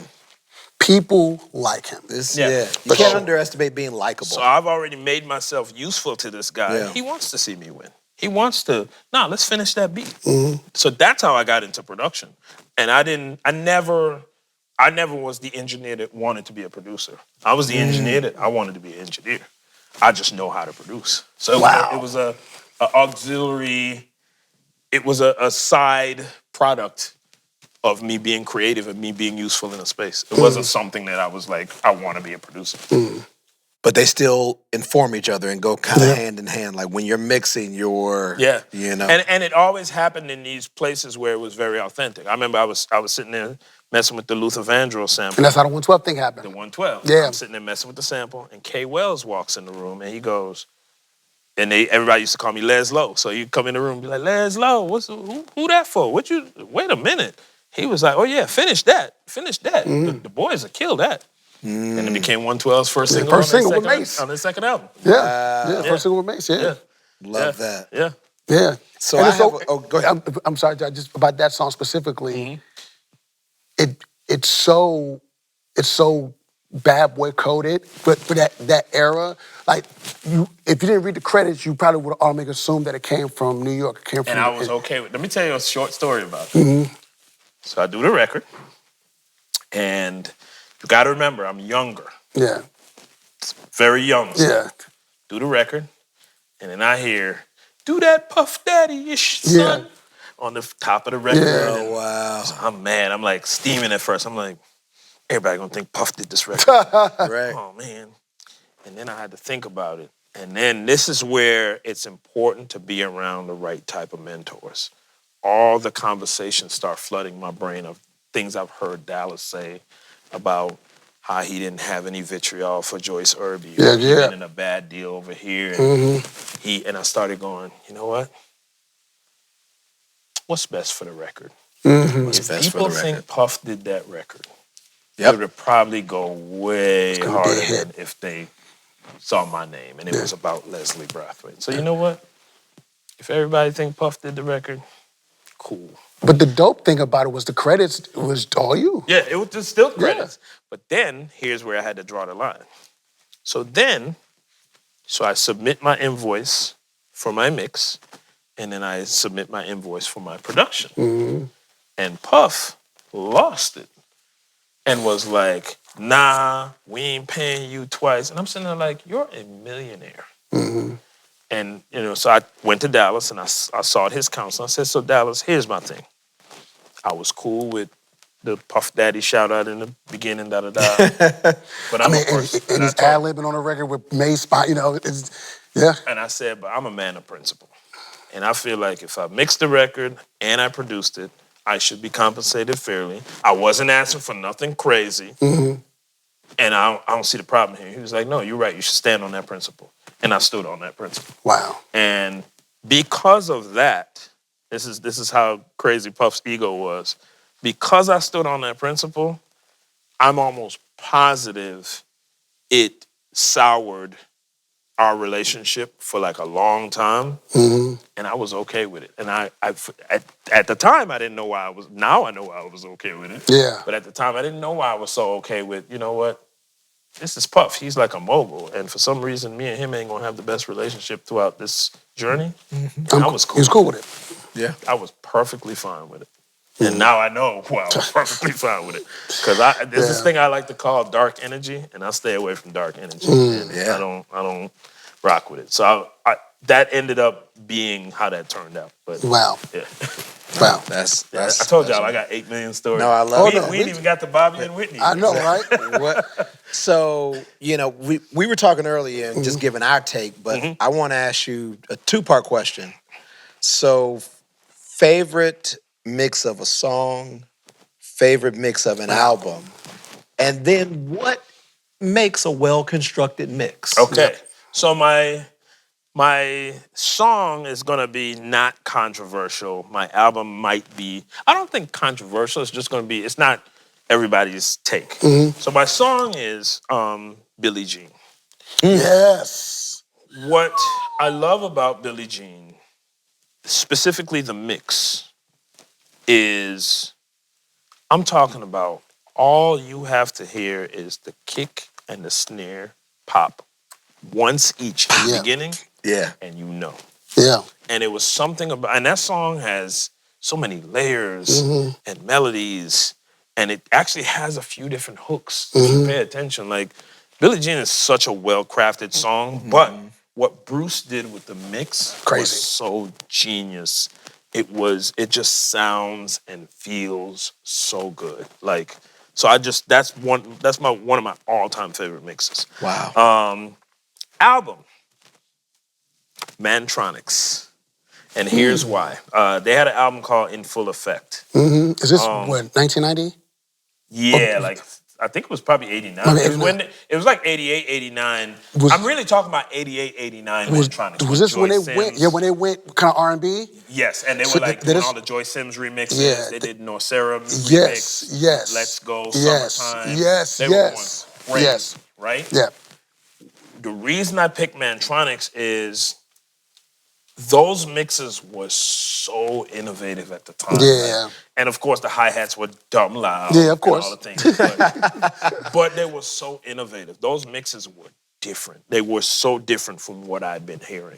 It's kind of like the first time I heard Prince, I was like, this is very different from anything. Yeah. What is this? What is this? What is happening? Yeah. Right. I remember when the first time I heard Prince, and I was so young, this was literally the first drum machine I ever researched, because I was like, how is he getting that sound? Yeah. And I had to track down, I couldn't afford it at the time. It was some years later when my mom bought me one, a Linn drum. But I had to figure out,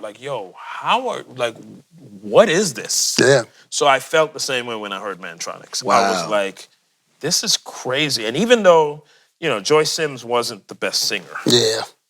And Norcera, she wasn't the best singer either. But the stuff they did on those two artists in particular and their own stuff, crazy. Yeah. Crazy. That's I mean, for me, I understand that. I like crazy. I understand that. It was like legendary. It activated a whole nother mode in my brain of, yo. Yeah. Like, it was one of those, we all have one of those albums that, a lot of people say Stevie Wonder, Innovisions, or there's a lot of albums that just activate you in a different way. Yeah. You're like, yo. And you're happy and you're kind of mad because you're like, how the did they do this? Yeah. And you're like, yo, this is Yeah. that's what I love about music is when I get into that space of like, yo, I feel that way a lot about Serban's mix. Yeah, Serban. Serban. He's one of those mixers I look up to, and I'm always like, yo, Serban is like, I can go on and on about mixes that he's done.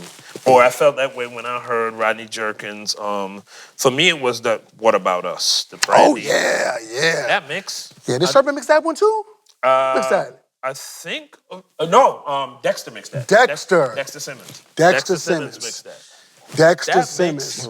Crazy. That mix went crazy. I mean, I think also too, that song like that was, they were really pushing some new ground. Absolutely. Yeah. With the edits and with the... I see why Michael liked Rodney. Yeah. Because Rodney was doing the things that Michael used to always describe. Yeah. Michael would come in the room and tell Dallas, like, yo, it gotta have sticks and it gotta go, and he would do all the stuff with his mouth and da-da-da.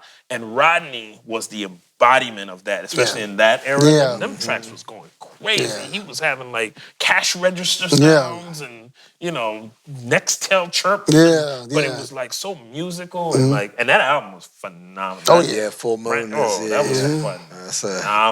Phenomenal. And so what makes a great mix? What would you do?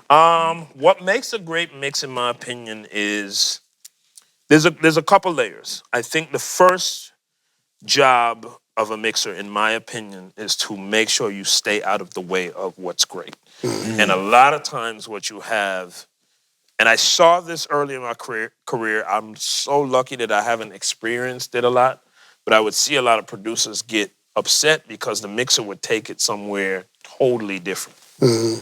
And a lot of times, to be bluntly honest, it was just ego. It was just the mixer felt like, the whole theory of let's start from zero and I do my thing. And I'm like, no.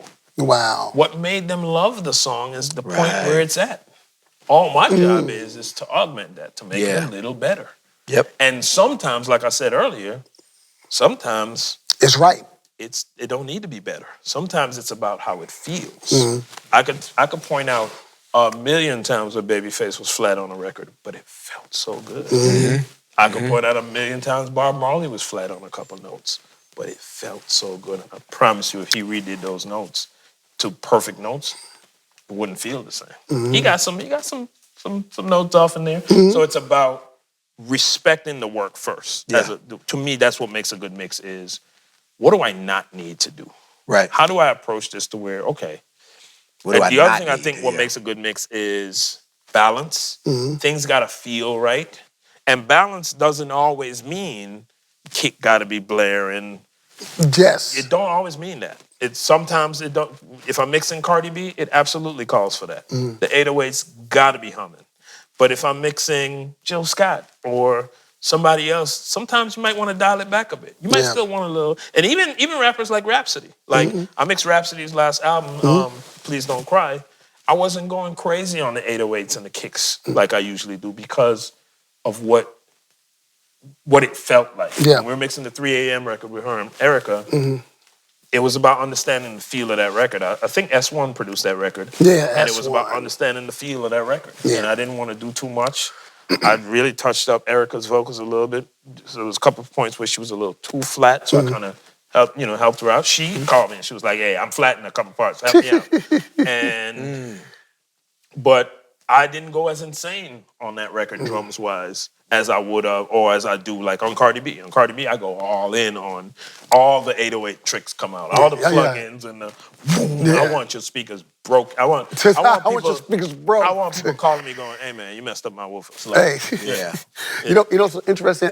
And we talk about Dr. Dre, the greatness of Dr. Dre. That middle part of the console, the compression part of the console.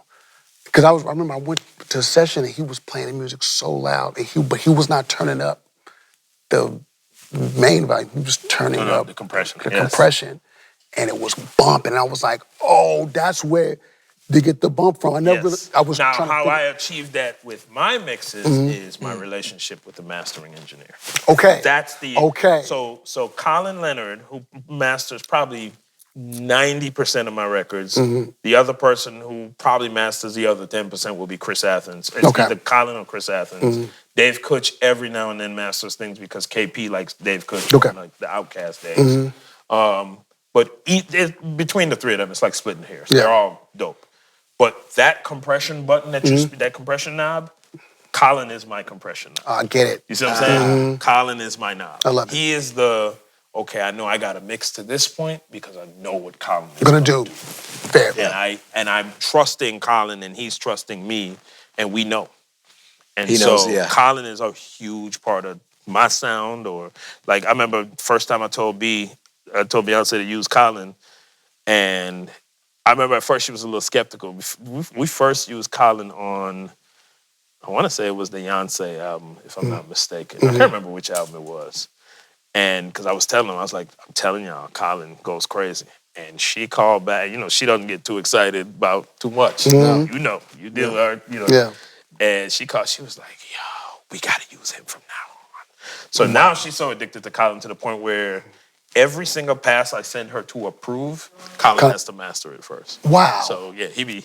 Oh, wow. Yeah, he be pulling in that crazy money. Oh, I love it. Yeah, because Wow. I'm mastering every Yeah, pass. she doesn't want to. She doesn't want to approve the mix. Yeah. And then have to then listen to the master. Her thing is, Let's when do I it ask for a all. change, send it to Colin first, then send it to me. Wow. Because she wants to approve it.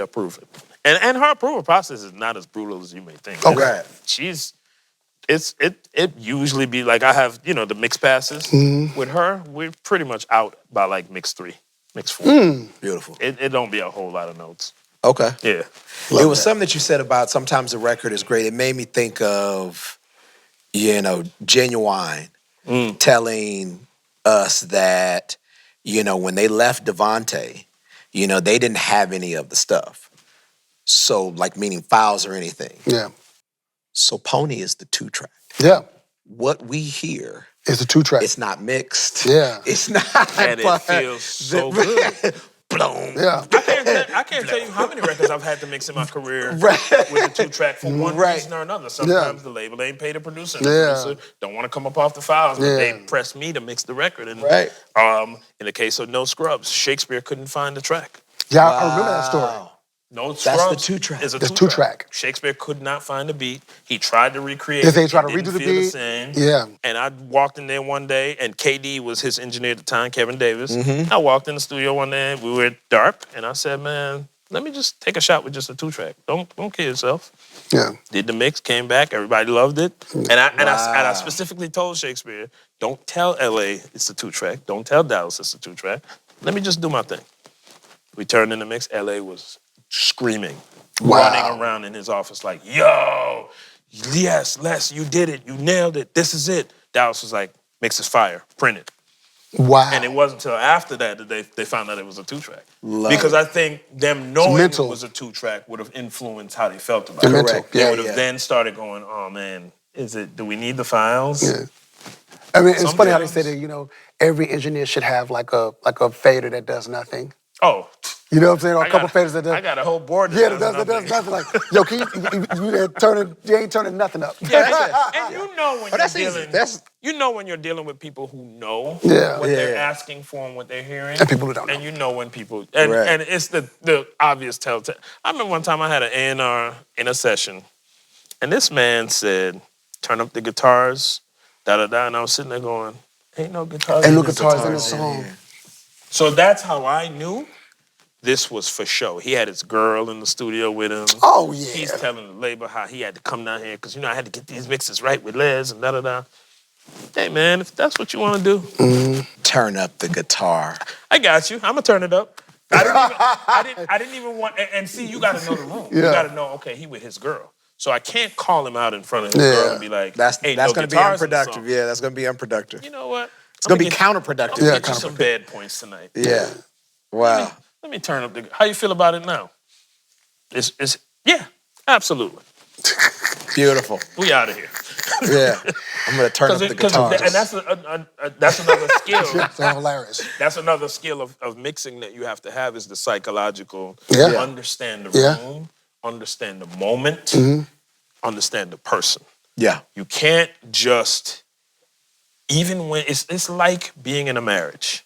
There are times when I know what I'm saying is right and my wife is wrong, but there's moments when my wife just got to be right. No matter what. You can relate. I can relate. I know she wrong. And she gonna know she wrong at some point. Now ain't the time to tell her. Yeah. Wow. And even when she comes back and recognizes that she's wrong, I ain't gotta rub it in her face. Yeah, I ain't gotta rub it in exactly. her face. You just So you just gotta know how to manage people and understand. So like Kanye, we were mixing The Good Life, right? Comes in by himself. He comes in, he sits down, and Toomp had did some drums on that record too. So Toomp was there, but Toomp had to leave, and Toomp was like, mix sound fine to me, I'm good. So then Kanye comes in. They came in, Toomp was leaving as Kanye was coming in. Toomp was like, hey, Leslie got that shit banging, I'm good, I'm out. Kanye sits down, loves the mix. He has me play it about 3 times. He was like, yeah, we good on this. Then, and at the time he was still married to Kim, his wife comes by with all her friends. So it's like Kim and 7 chicks. They come by, sit in the back of the studio. All of a sudden, and Corey Anders will tell you, he was my assistant at the time. Corey. Shout out to Corey. Shout out to Corey. So all of a sudden, Kanye goes into performance mode. And he's like, hey, Les, play that again. And the minute he asked me to play it again. You know what time it was. I was like, he putting on for his wife. Yeah. So I played it. He was like, nah. And then he started going in orchestration mode. And he started pushing faders. And because we got to get the bang. And he's performing, going crazy. Kim gets up and was like, all right, babe, we'll see you at the club, da-da-da. We're going to Buckhead, da-da-da. I'm like, cool. She walks out the room. And then leans over and goes, hey, man, just put everything back to how you Put all that shit back. And you can print it. Put everything back the way it was. And I looked at Corey and I was like, that was such a good moment for me to teach Corey that lesson. It was all, I was never in my feelings. Hold on. We got it. He's gonna be all right. I was never in my feelings. Because Corey even was like, bro, I don't know how you sat there and dealt with his ego. And bro, I knew what it was. He was performing for his wife. Fine. Yeah. It's all good. That's fine. We're gonna be out of here. We're out of here by midnight. Yeah, we got money. But if I sit there and argue or sit there and say, well, you said the mix was... Now you're going to redo it for real. Now that's tension. Right. Yeah. Now he doesn't want to work with me no more because I made him look crazy in front of his wife. Yeah. Correct. That's what's important to him in that moment. Correct. In that moment, it ain't about me being right. I was right. I knew the mix we had was good. Right. I mean, he told you the mix. He told you. Yeah. But I don't want to embarrass him in front of his wife. Yeah. That's the moment that we're trying to preserve in that moment. All right. You mentioned Toomp earlier. Along with Toomp, who else do you feel like helped, curate and craft the ATL sound? Like, you know what I mean? When we talk about producers who really put the sound on the map. And it's not that Dallas and JD, don't represent ATL. But there was a certain sound, you know what I'm saying? Yeah, That, well, let's start with Dallas and JD. What Dallas and JD represent is they represent the biggest and the best that's come out of Atlanta. When you got JD, I mean, I remember there was a buzz going around about, I don't know who it was that was saying they wanted to do a versus with JD. And was it Puff? Yeah, it was Right. Puff, yeah. And I was like, hey, I hear y'all. And a lot of people was talking. Here's the thing. Here's the thing. If you get in that conversation, you're gonna be a good adversarial match, the whole 9. But what people be forgetting, and I know you two gentlemen ain't forgetting it because you were a part of most of them.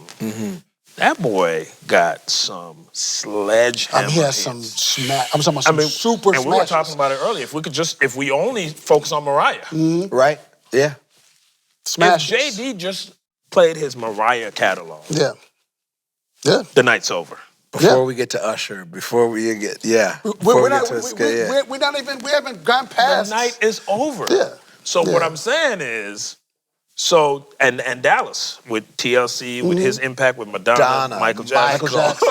So what they did is they represent the ultimate potential of Atlanta. But there's this sound bubbling under. Mm-hmm.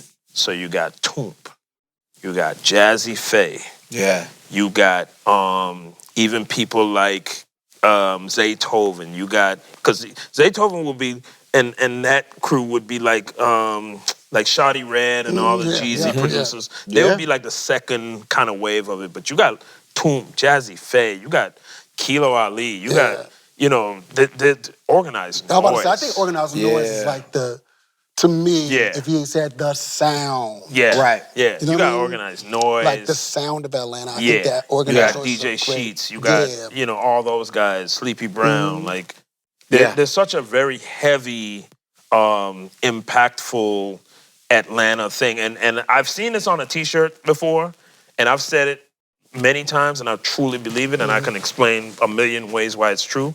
Atlanta influences everything. Yeah. Absolutely. Yeah. Metro Boomin, I feel like, Metro is in that Boomin. second wave Metro of Boomin. of the sound. And even the people who weren't born here, but the Ludas and the Ushers and the people who, even Cardi, even though Cardi's from New York, Atlanta's still kind of what she embodies. A certain representation of Atlanta.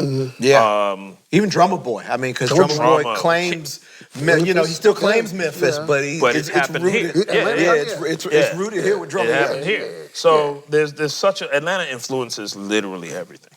Absolutely. Yeah. And the thing is it just seems like it just keeps growing. It's just, it's amazing. So we want to talk a little bit about, you mix with you mentioned Bruce Swedeen. Yeah, man. And you mix with a lot of the greats. And you teach now at Full Sail. Yes. And when we talk about the great, shout out to Bob Powers. Powers, the great. So can I tell a short story? Absolutely. Let's hear a Bob Powers story. I met Bob Power in I believe it was 2018. That was the first time we met at AES in New York. And I walked up to him, and the moment overwhelmed me because he came to me first and said, "Hey, man, I've been wanting to meet you. Cardi B's album sounds amazing." He went down a list. He was like, and even from the TLC days and others. So I'm sitting here going, this is one of my heroes knowing what I've done. It's crazy to me. So then I tell him the story. And so my wife is with me, and she's off to the side eating. And I can't remember who was with him. It was like another person was with him. And they're both looking at us going, why is Bob Power crying? So I'm telling him a story, and he just starts crying. So let me tell you the story. So I've just got to Full Sail from St. Thomas, Virgin Islands. I just graduated, just got to Full Sail. I've been at Full Sail for like a week. And so some of my friends from high school, they were going to university in Miami. And they had drove up to Orlando for the weekend, to go club hopping and all the things. And they were guys that I knew in high school, but I didn't really hang with them like that. Because they drank, they smoked, all the things. So they came to pick me up. And I was like, hey, man, can y'all do me a huge favor before we go, Can y'all take me over to Peaches? Peaches was a record store in Orlando. And at the time, there was this new innovation where you could walk into the record store and listen to albums before they come out, before they drop. Low End Theory was dropping that night at midnight. So this is early in the night. So I know they ain't ready to go to the club yet. So I was like, hey, man, can y'all take me to Peaches real quick? I got to hear this album before it dropped. So I go in, put the headphones on, and Excursions comes on. Low End Theory, first song on the record. And I was literally teleported to another place. I was like, doom, doom, doom, doom, doom, doom, doom, doom. And I was like, what am I hearing?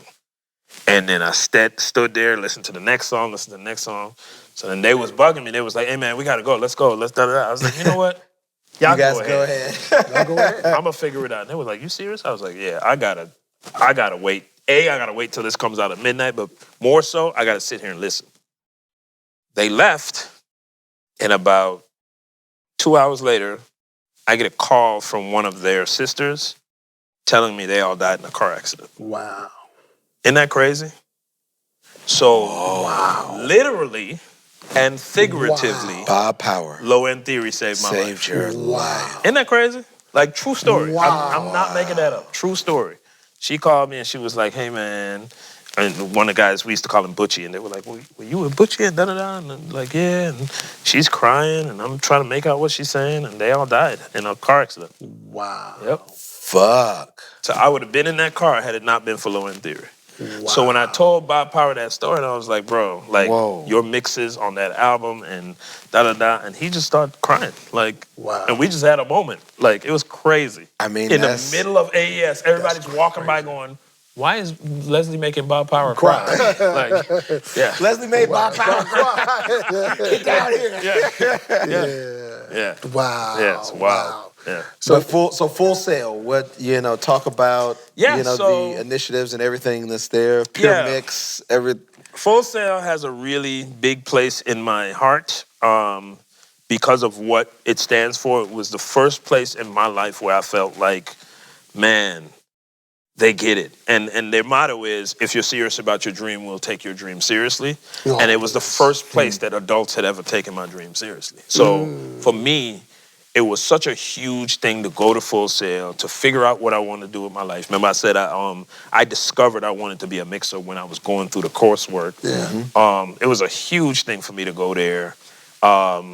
It meant so much to me to have that form of education because I was a huge nerd as a kid. I looked at adults around me and people complain all day about their jobs and then they go to happy hour and I'm like, so y'all just happy for 1 hour in a week? Like, that can't be my life. Like, it cannot be my life. Yeah, and I love music so much. So Full Sail really provided a different alternative of, you can really make a living and a life out of doing this thing that you love, and so all the things, right?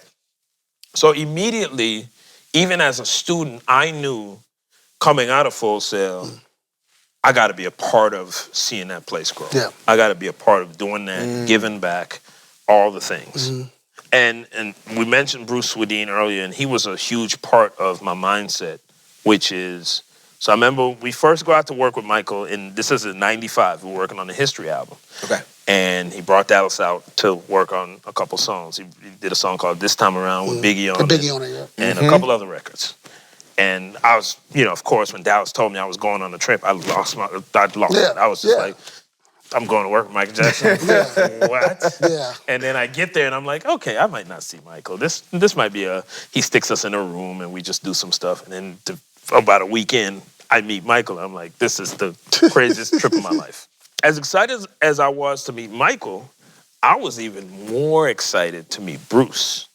So the setup was, and Bruce was working on both things. So we were at a studio called Record One in LA. And Michael had booked the studio out for like 2 years. And so it's crazy. 2 years. So we're in one room, and Janet and him were working on Scream and Jimmy Jam and all them in the other room. That was my first time meeting Jimmy Jam. Terry wasn't there, it was just Jimmy. And Bruce was in there a lot with them.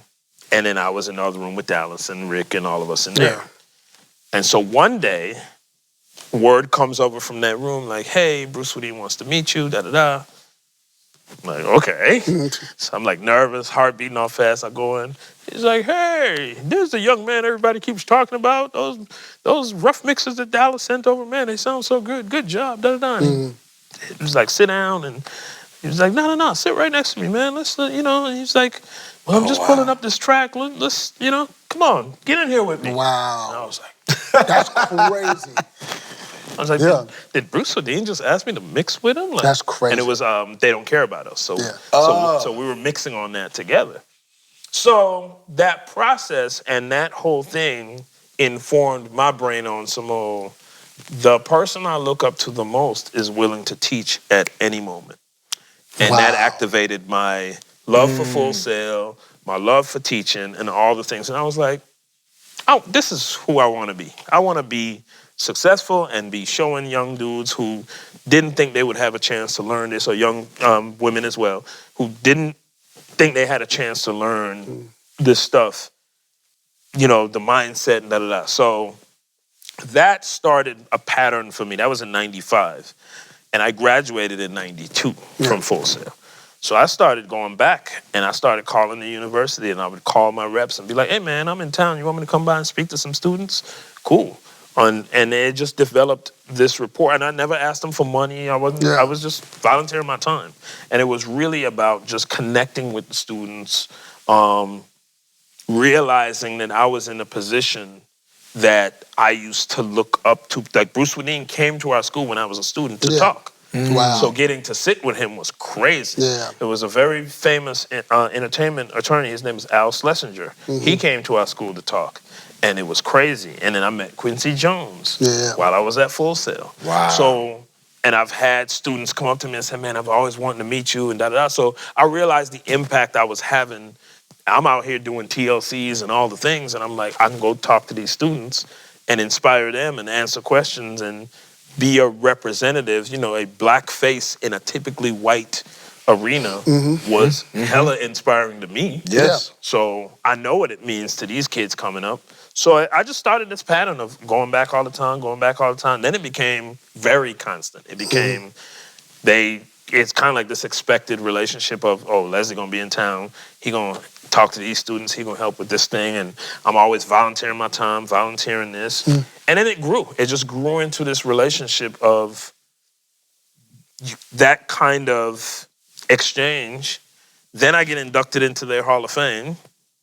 And all of my relationships were great with like the owners and the president and all these things. And then one day the president's wife said to me, she was like, okay, you're coming back way too much. We have to find a way to pay you.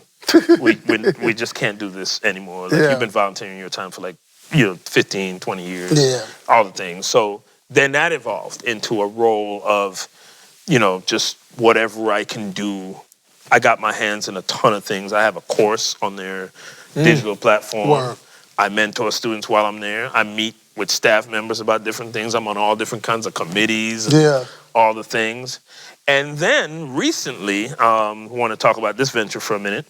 So recently, I'd say within the past 10 to 12 years, my relationship with the owner, the founder, his name is John Phelps, the president, Gary Jones, and the vice president, Matt Pengra, my relationship with those three really deepened and strengthened. And then we started just building businesses together. So we have three businesses in particular, and it's the first one is wild. The first one is a coffee business, which John started that, the founder of Full Sail. And the second one is One Zeno Games, and that's a gaming installation that is going to be in, for now, 21 Walmarts across the country. Wow. And then we have another component, which is even wilder, which is called Created Studios, which is going to be in a few Walmarts across the country. A recording studio in a Walmart. I heard about that. Wow. Yes. I heard about that. So we have, right now, we physically have the Created Studios and the One Zeno Games and the coffee company. It's called Future Bean Coffee.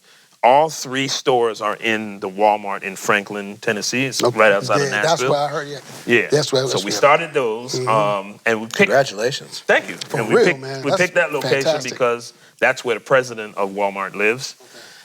We are now under construction in the home of Walmart, which is in Bentonville, Arkansas. And so we have One Zeno Games and Creative Studios going in the super center there. And then we have a few more lined up to go. Because they were saying it's like almost like it's not just recording studios, it's a content creation studio. So it was like podcasts, it's a whole thing. You can you walk can go in to there. Walmart and And the whole concept is to expose kids, the neighborhoods and the people that Walmart serves to this side of life without feeling like there's gatekeeping. You can walk in, you can start talking about studio stuff, we'll show you around, you can book time, or you can come in and do certain elements for free. And then, hey, if you want to learn more about this, We got a university called Full Sail and da-da-da. So it's all these different components. I love that. But yeah, so I've just kind of grown into these spaces. And it's funny because when John first started, and this is something that he pursued me. I didn't go to him saying, hey, I want to be a part of it. Yeah. He was like, hey, Les, I love your heart, love how you think.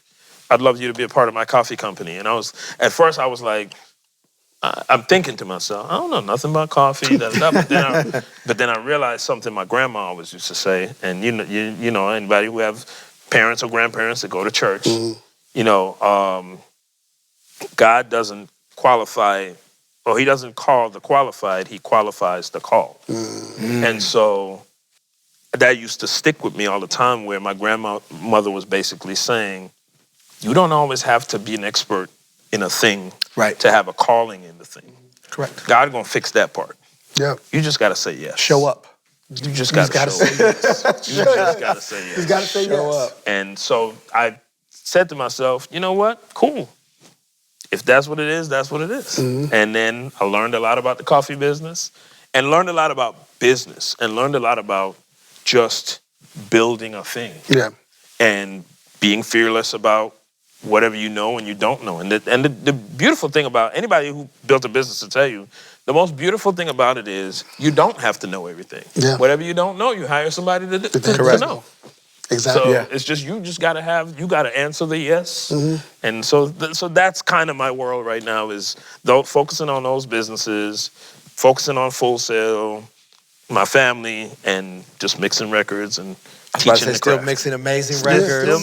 Still mixing. There it is. Mixing T.I. right now. Okay. And it's sounding incredible, you Sounding say. incredible. Yeah. I've been blessed in that department too, to just I think it's part skill, but it's also, I try my best to make people want to work with me, make their process easy, understand the flow of a person, what makes them tick. Is it timing? Is it, some people don't like you to touch their stuff too much, and you got to respect that. And some people want you to have an opinion, and it's all the things. All the things. Yeah. All right. Usually on the episode, you know that we have a rich nigga tale from me. Yeah. But I am going to forego my rich nigga tale. Kids, I'll tell you another one on the next episode.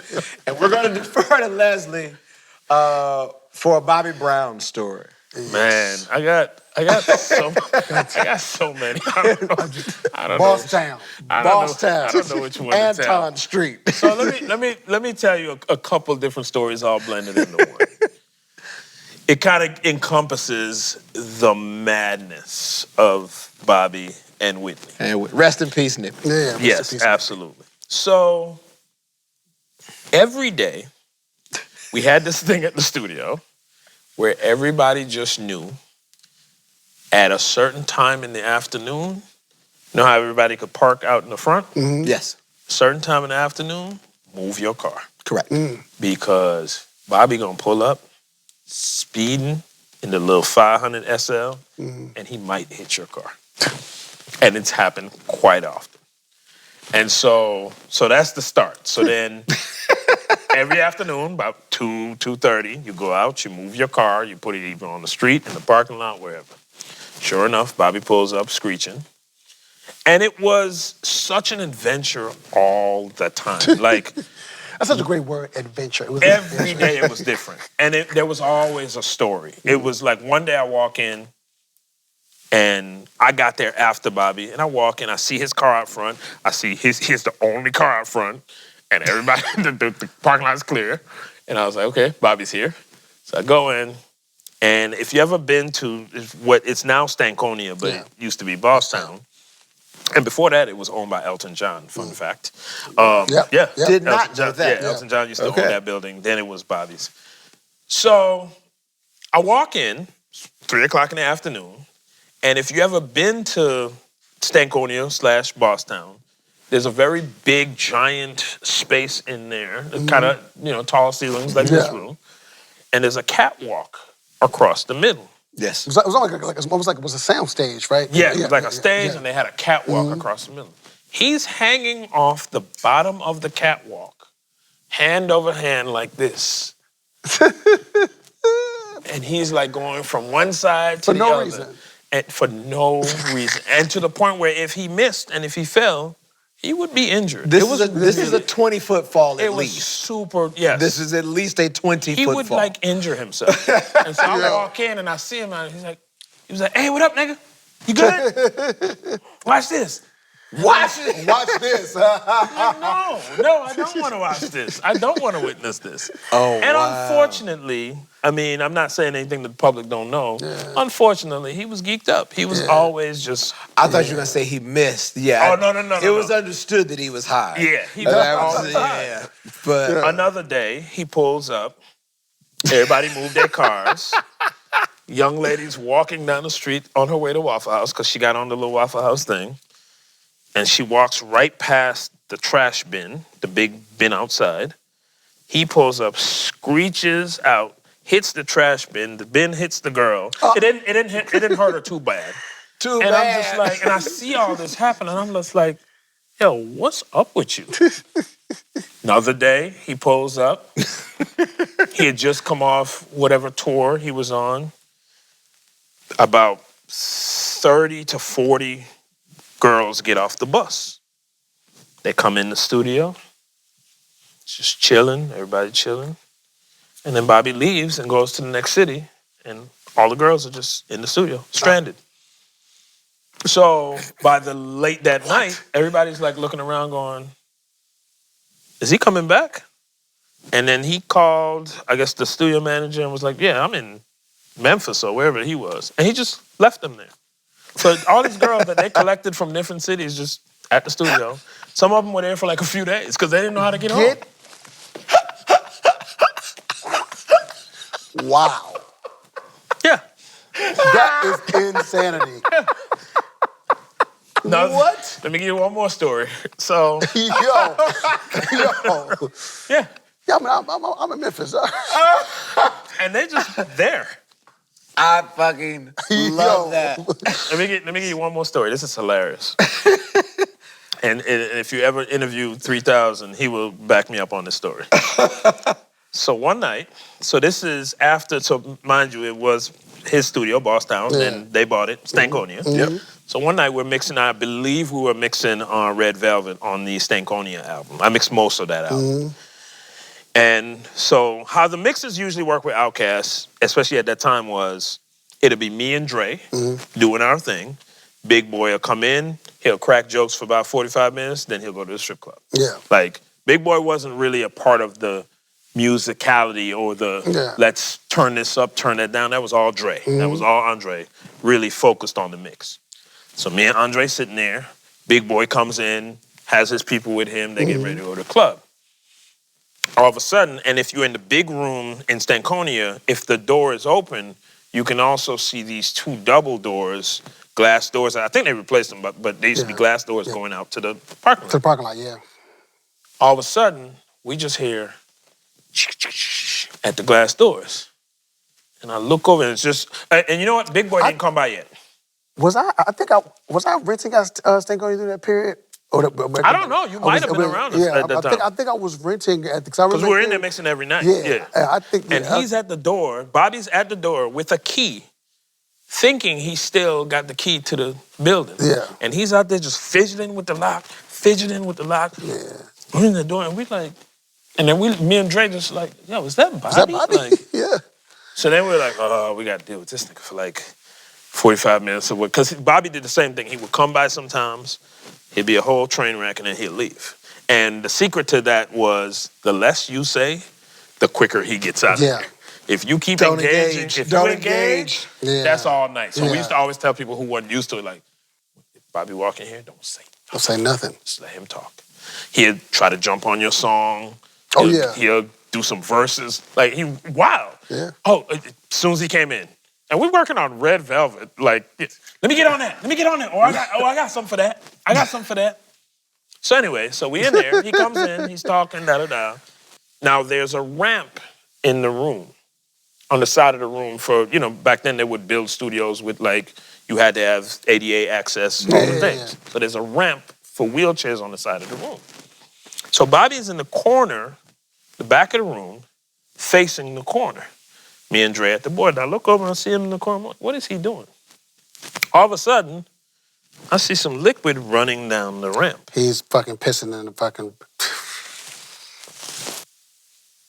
This man peed in the corner. I've heard that. And the pee was running down the... And I'm sitting there like... Wow. And me and Dre, mind you, we're sitting there going, okay, don't engage. Just try not to say nothing. And we're just looking over like... Is he pissing? Is he pissing? And Dre was like, yo.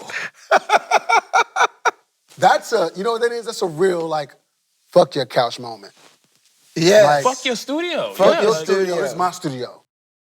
That's what, and he still thought it was his. Yeah, He would come by jiggling keys in the door. Like, he still had this mentality. He didn't quite let it go yet. Like, he still thought Stankonia was his spot. So it was so wild. Like, you guys were so nice for him to be able to do that and, like, yeah, you know, and Dre ain't trying to cuss nobody out. Without leaving in an ambulance. I believe if Big Boy were there, because Big Boy came right after it was cleaned up and and Bobby was still there.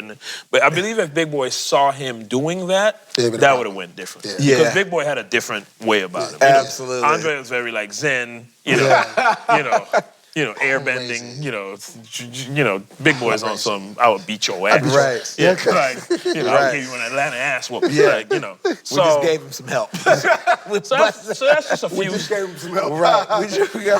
Bobby needs help. Yeah, we just gave him some. Yeah. So that's just a few Bobby stories. I mean, I'm telling you, every day. What a time, dog. And then Whitney, and she would just be, I'm telling this one story and then we out. This one time. Oh, and you know who could corroborate this story? Dallas. You should ask him about this. He was going to tell you the same story. So one day we're in the studio. This is at DARP now. And Whitney and Bobby used to come to DARP as well. Yep.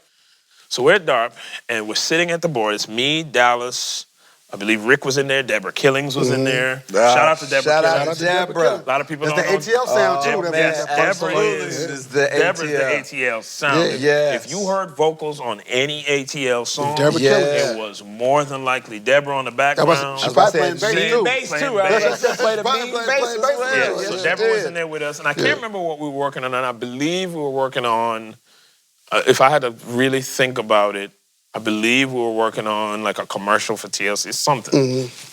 So, and we're sitting there, and this is like early in the run, and there's a cassette sitting on the console. So we're all sitting there, and I believe Face was in there too. I think Babyface had came by. I think he was in there. So we're sitting at the console, and then all of a sudden we heard the door just bust open. Boom! And she comes in the door, and she goes, "Where you at?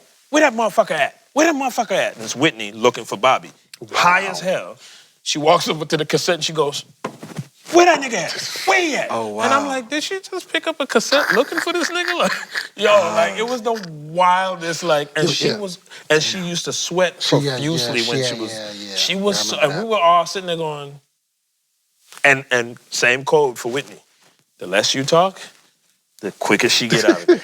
So everybody was like, don't engage. Nobody say anything. Let her do her thing. Let her wind down. That's wild. Like, she was like, where you at? Where you at? Looking for Bobby. Where you at? Under the Where that motherfucker at? cassette. Jesus. And we were like, yo. Wow. Yeah, man. Wild stories, man. Hey, I got him. Atlanta Wild history, tales, man. baby. Ask Dallas about this. If y'all get Dallas on the show, ask him about that.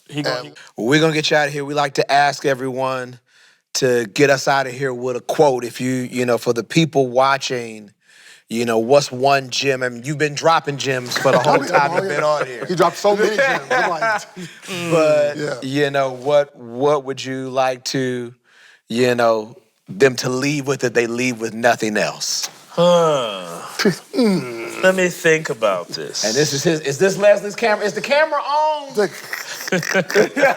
we got that. Okay. I think I'll drop this. I'll say this. When I have two things. So you can either pick one or use both, but I have two. The first thing I'll say is this. For people, whether you're aspiring to do a thing, whether it's engineering, whether it's production, be an artist. When you're aspiring to a thing, I have a rule that I follow. And it's kind of rotating around less is more. And it's this thing of, if you navigate your career like you navigate your life, you figure out which one works. And whichever one is working, adjust the other one to that. So if you realize that you live a very minimalistic, simple life, but your process is very complicated when you work, and you're starting to feel like, man, I'm not getting over the hump, I'm not getting this thing to sound right, da-da-da, adjust your process to match your life. And however which one works. If your workflow is amazing and simple, and you seem to be doing great there, but you're having life struggles, and you can't get this relationship right, and you can't seem to get your friendships right, and all the things, then you gotta say, well, what's making this work? Is it my simple approach? Is it my discipline? Is it my, and then apply it to your life. That's good. So I would say, I would leave y'all with that as kind of how I frame things. And one last thing I want to say too is everything I do, I put through a lens. And so when I'm dealing with my family, my wife, my daughters, I've gotten to this place now where I've learned how not to argue with my wife. And what I do is I put it through this lens. Yeah. Okay?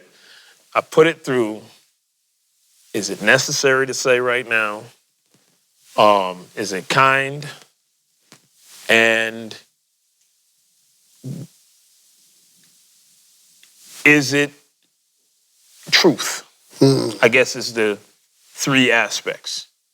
And when you filter through those things, you realize that most of the arguments you have with your significant other, or most of the times I'm mad at my kids or yell at my kids, it could be done another way. So it's the same thing with career. When I'm looking at a record, the filter is actually usually only one thing. Is this in service of the record? That's the only thing I frame everything I do through that lens. There's a little thing that's on the lens saying, is this the best thing for the record? And then I proceed. Man.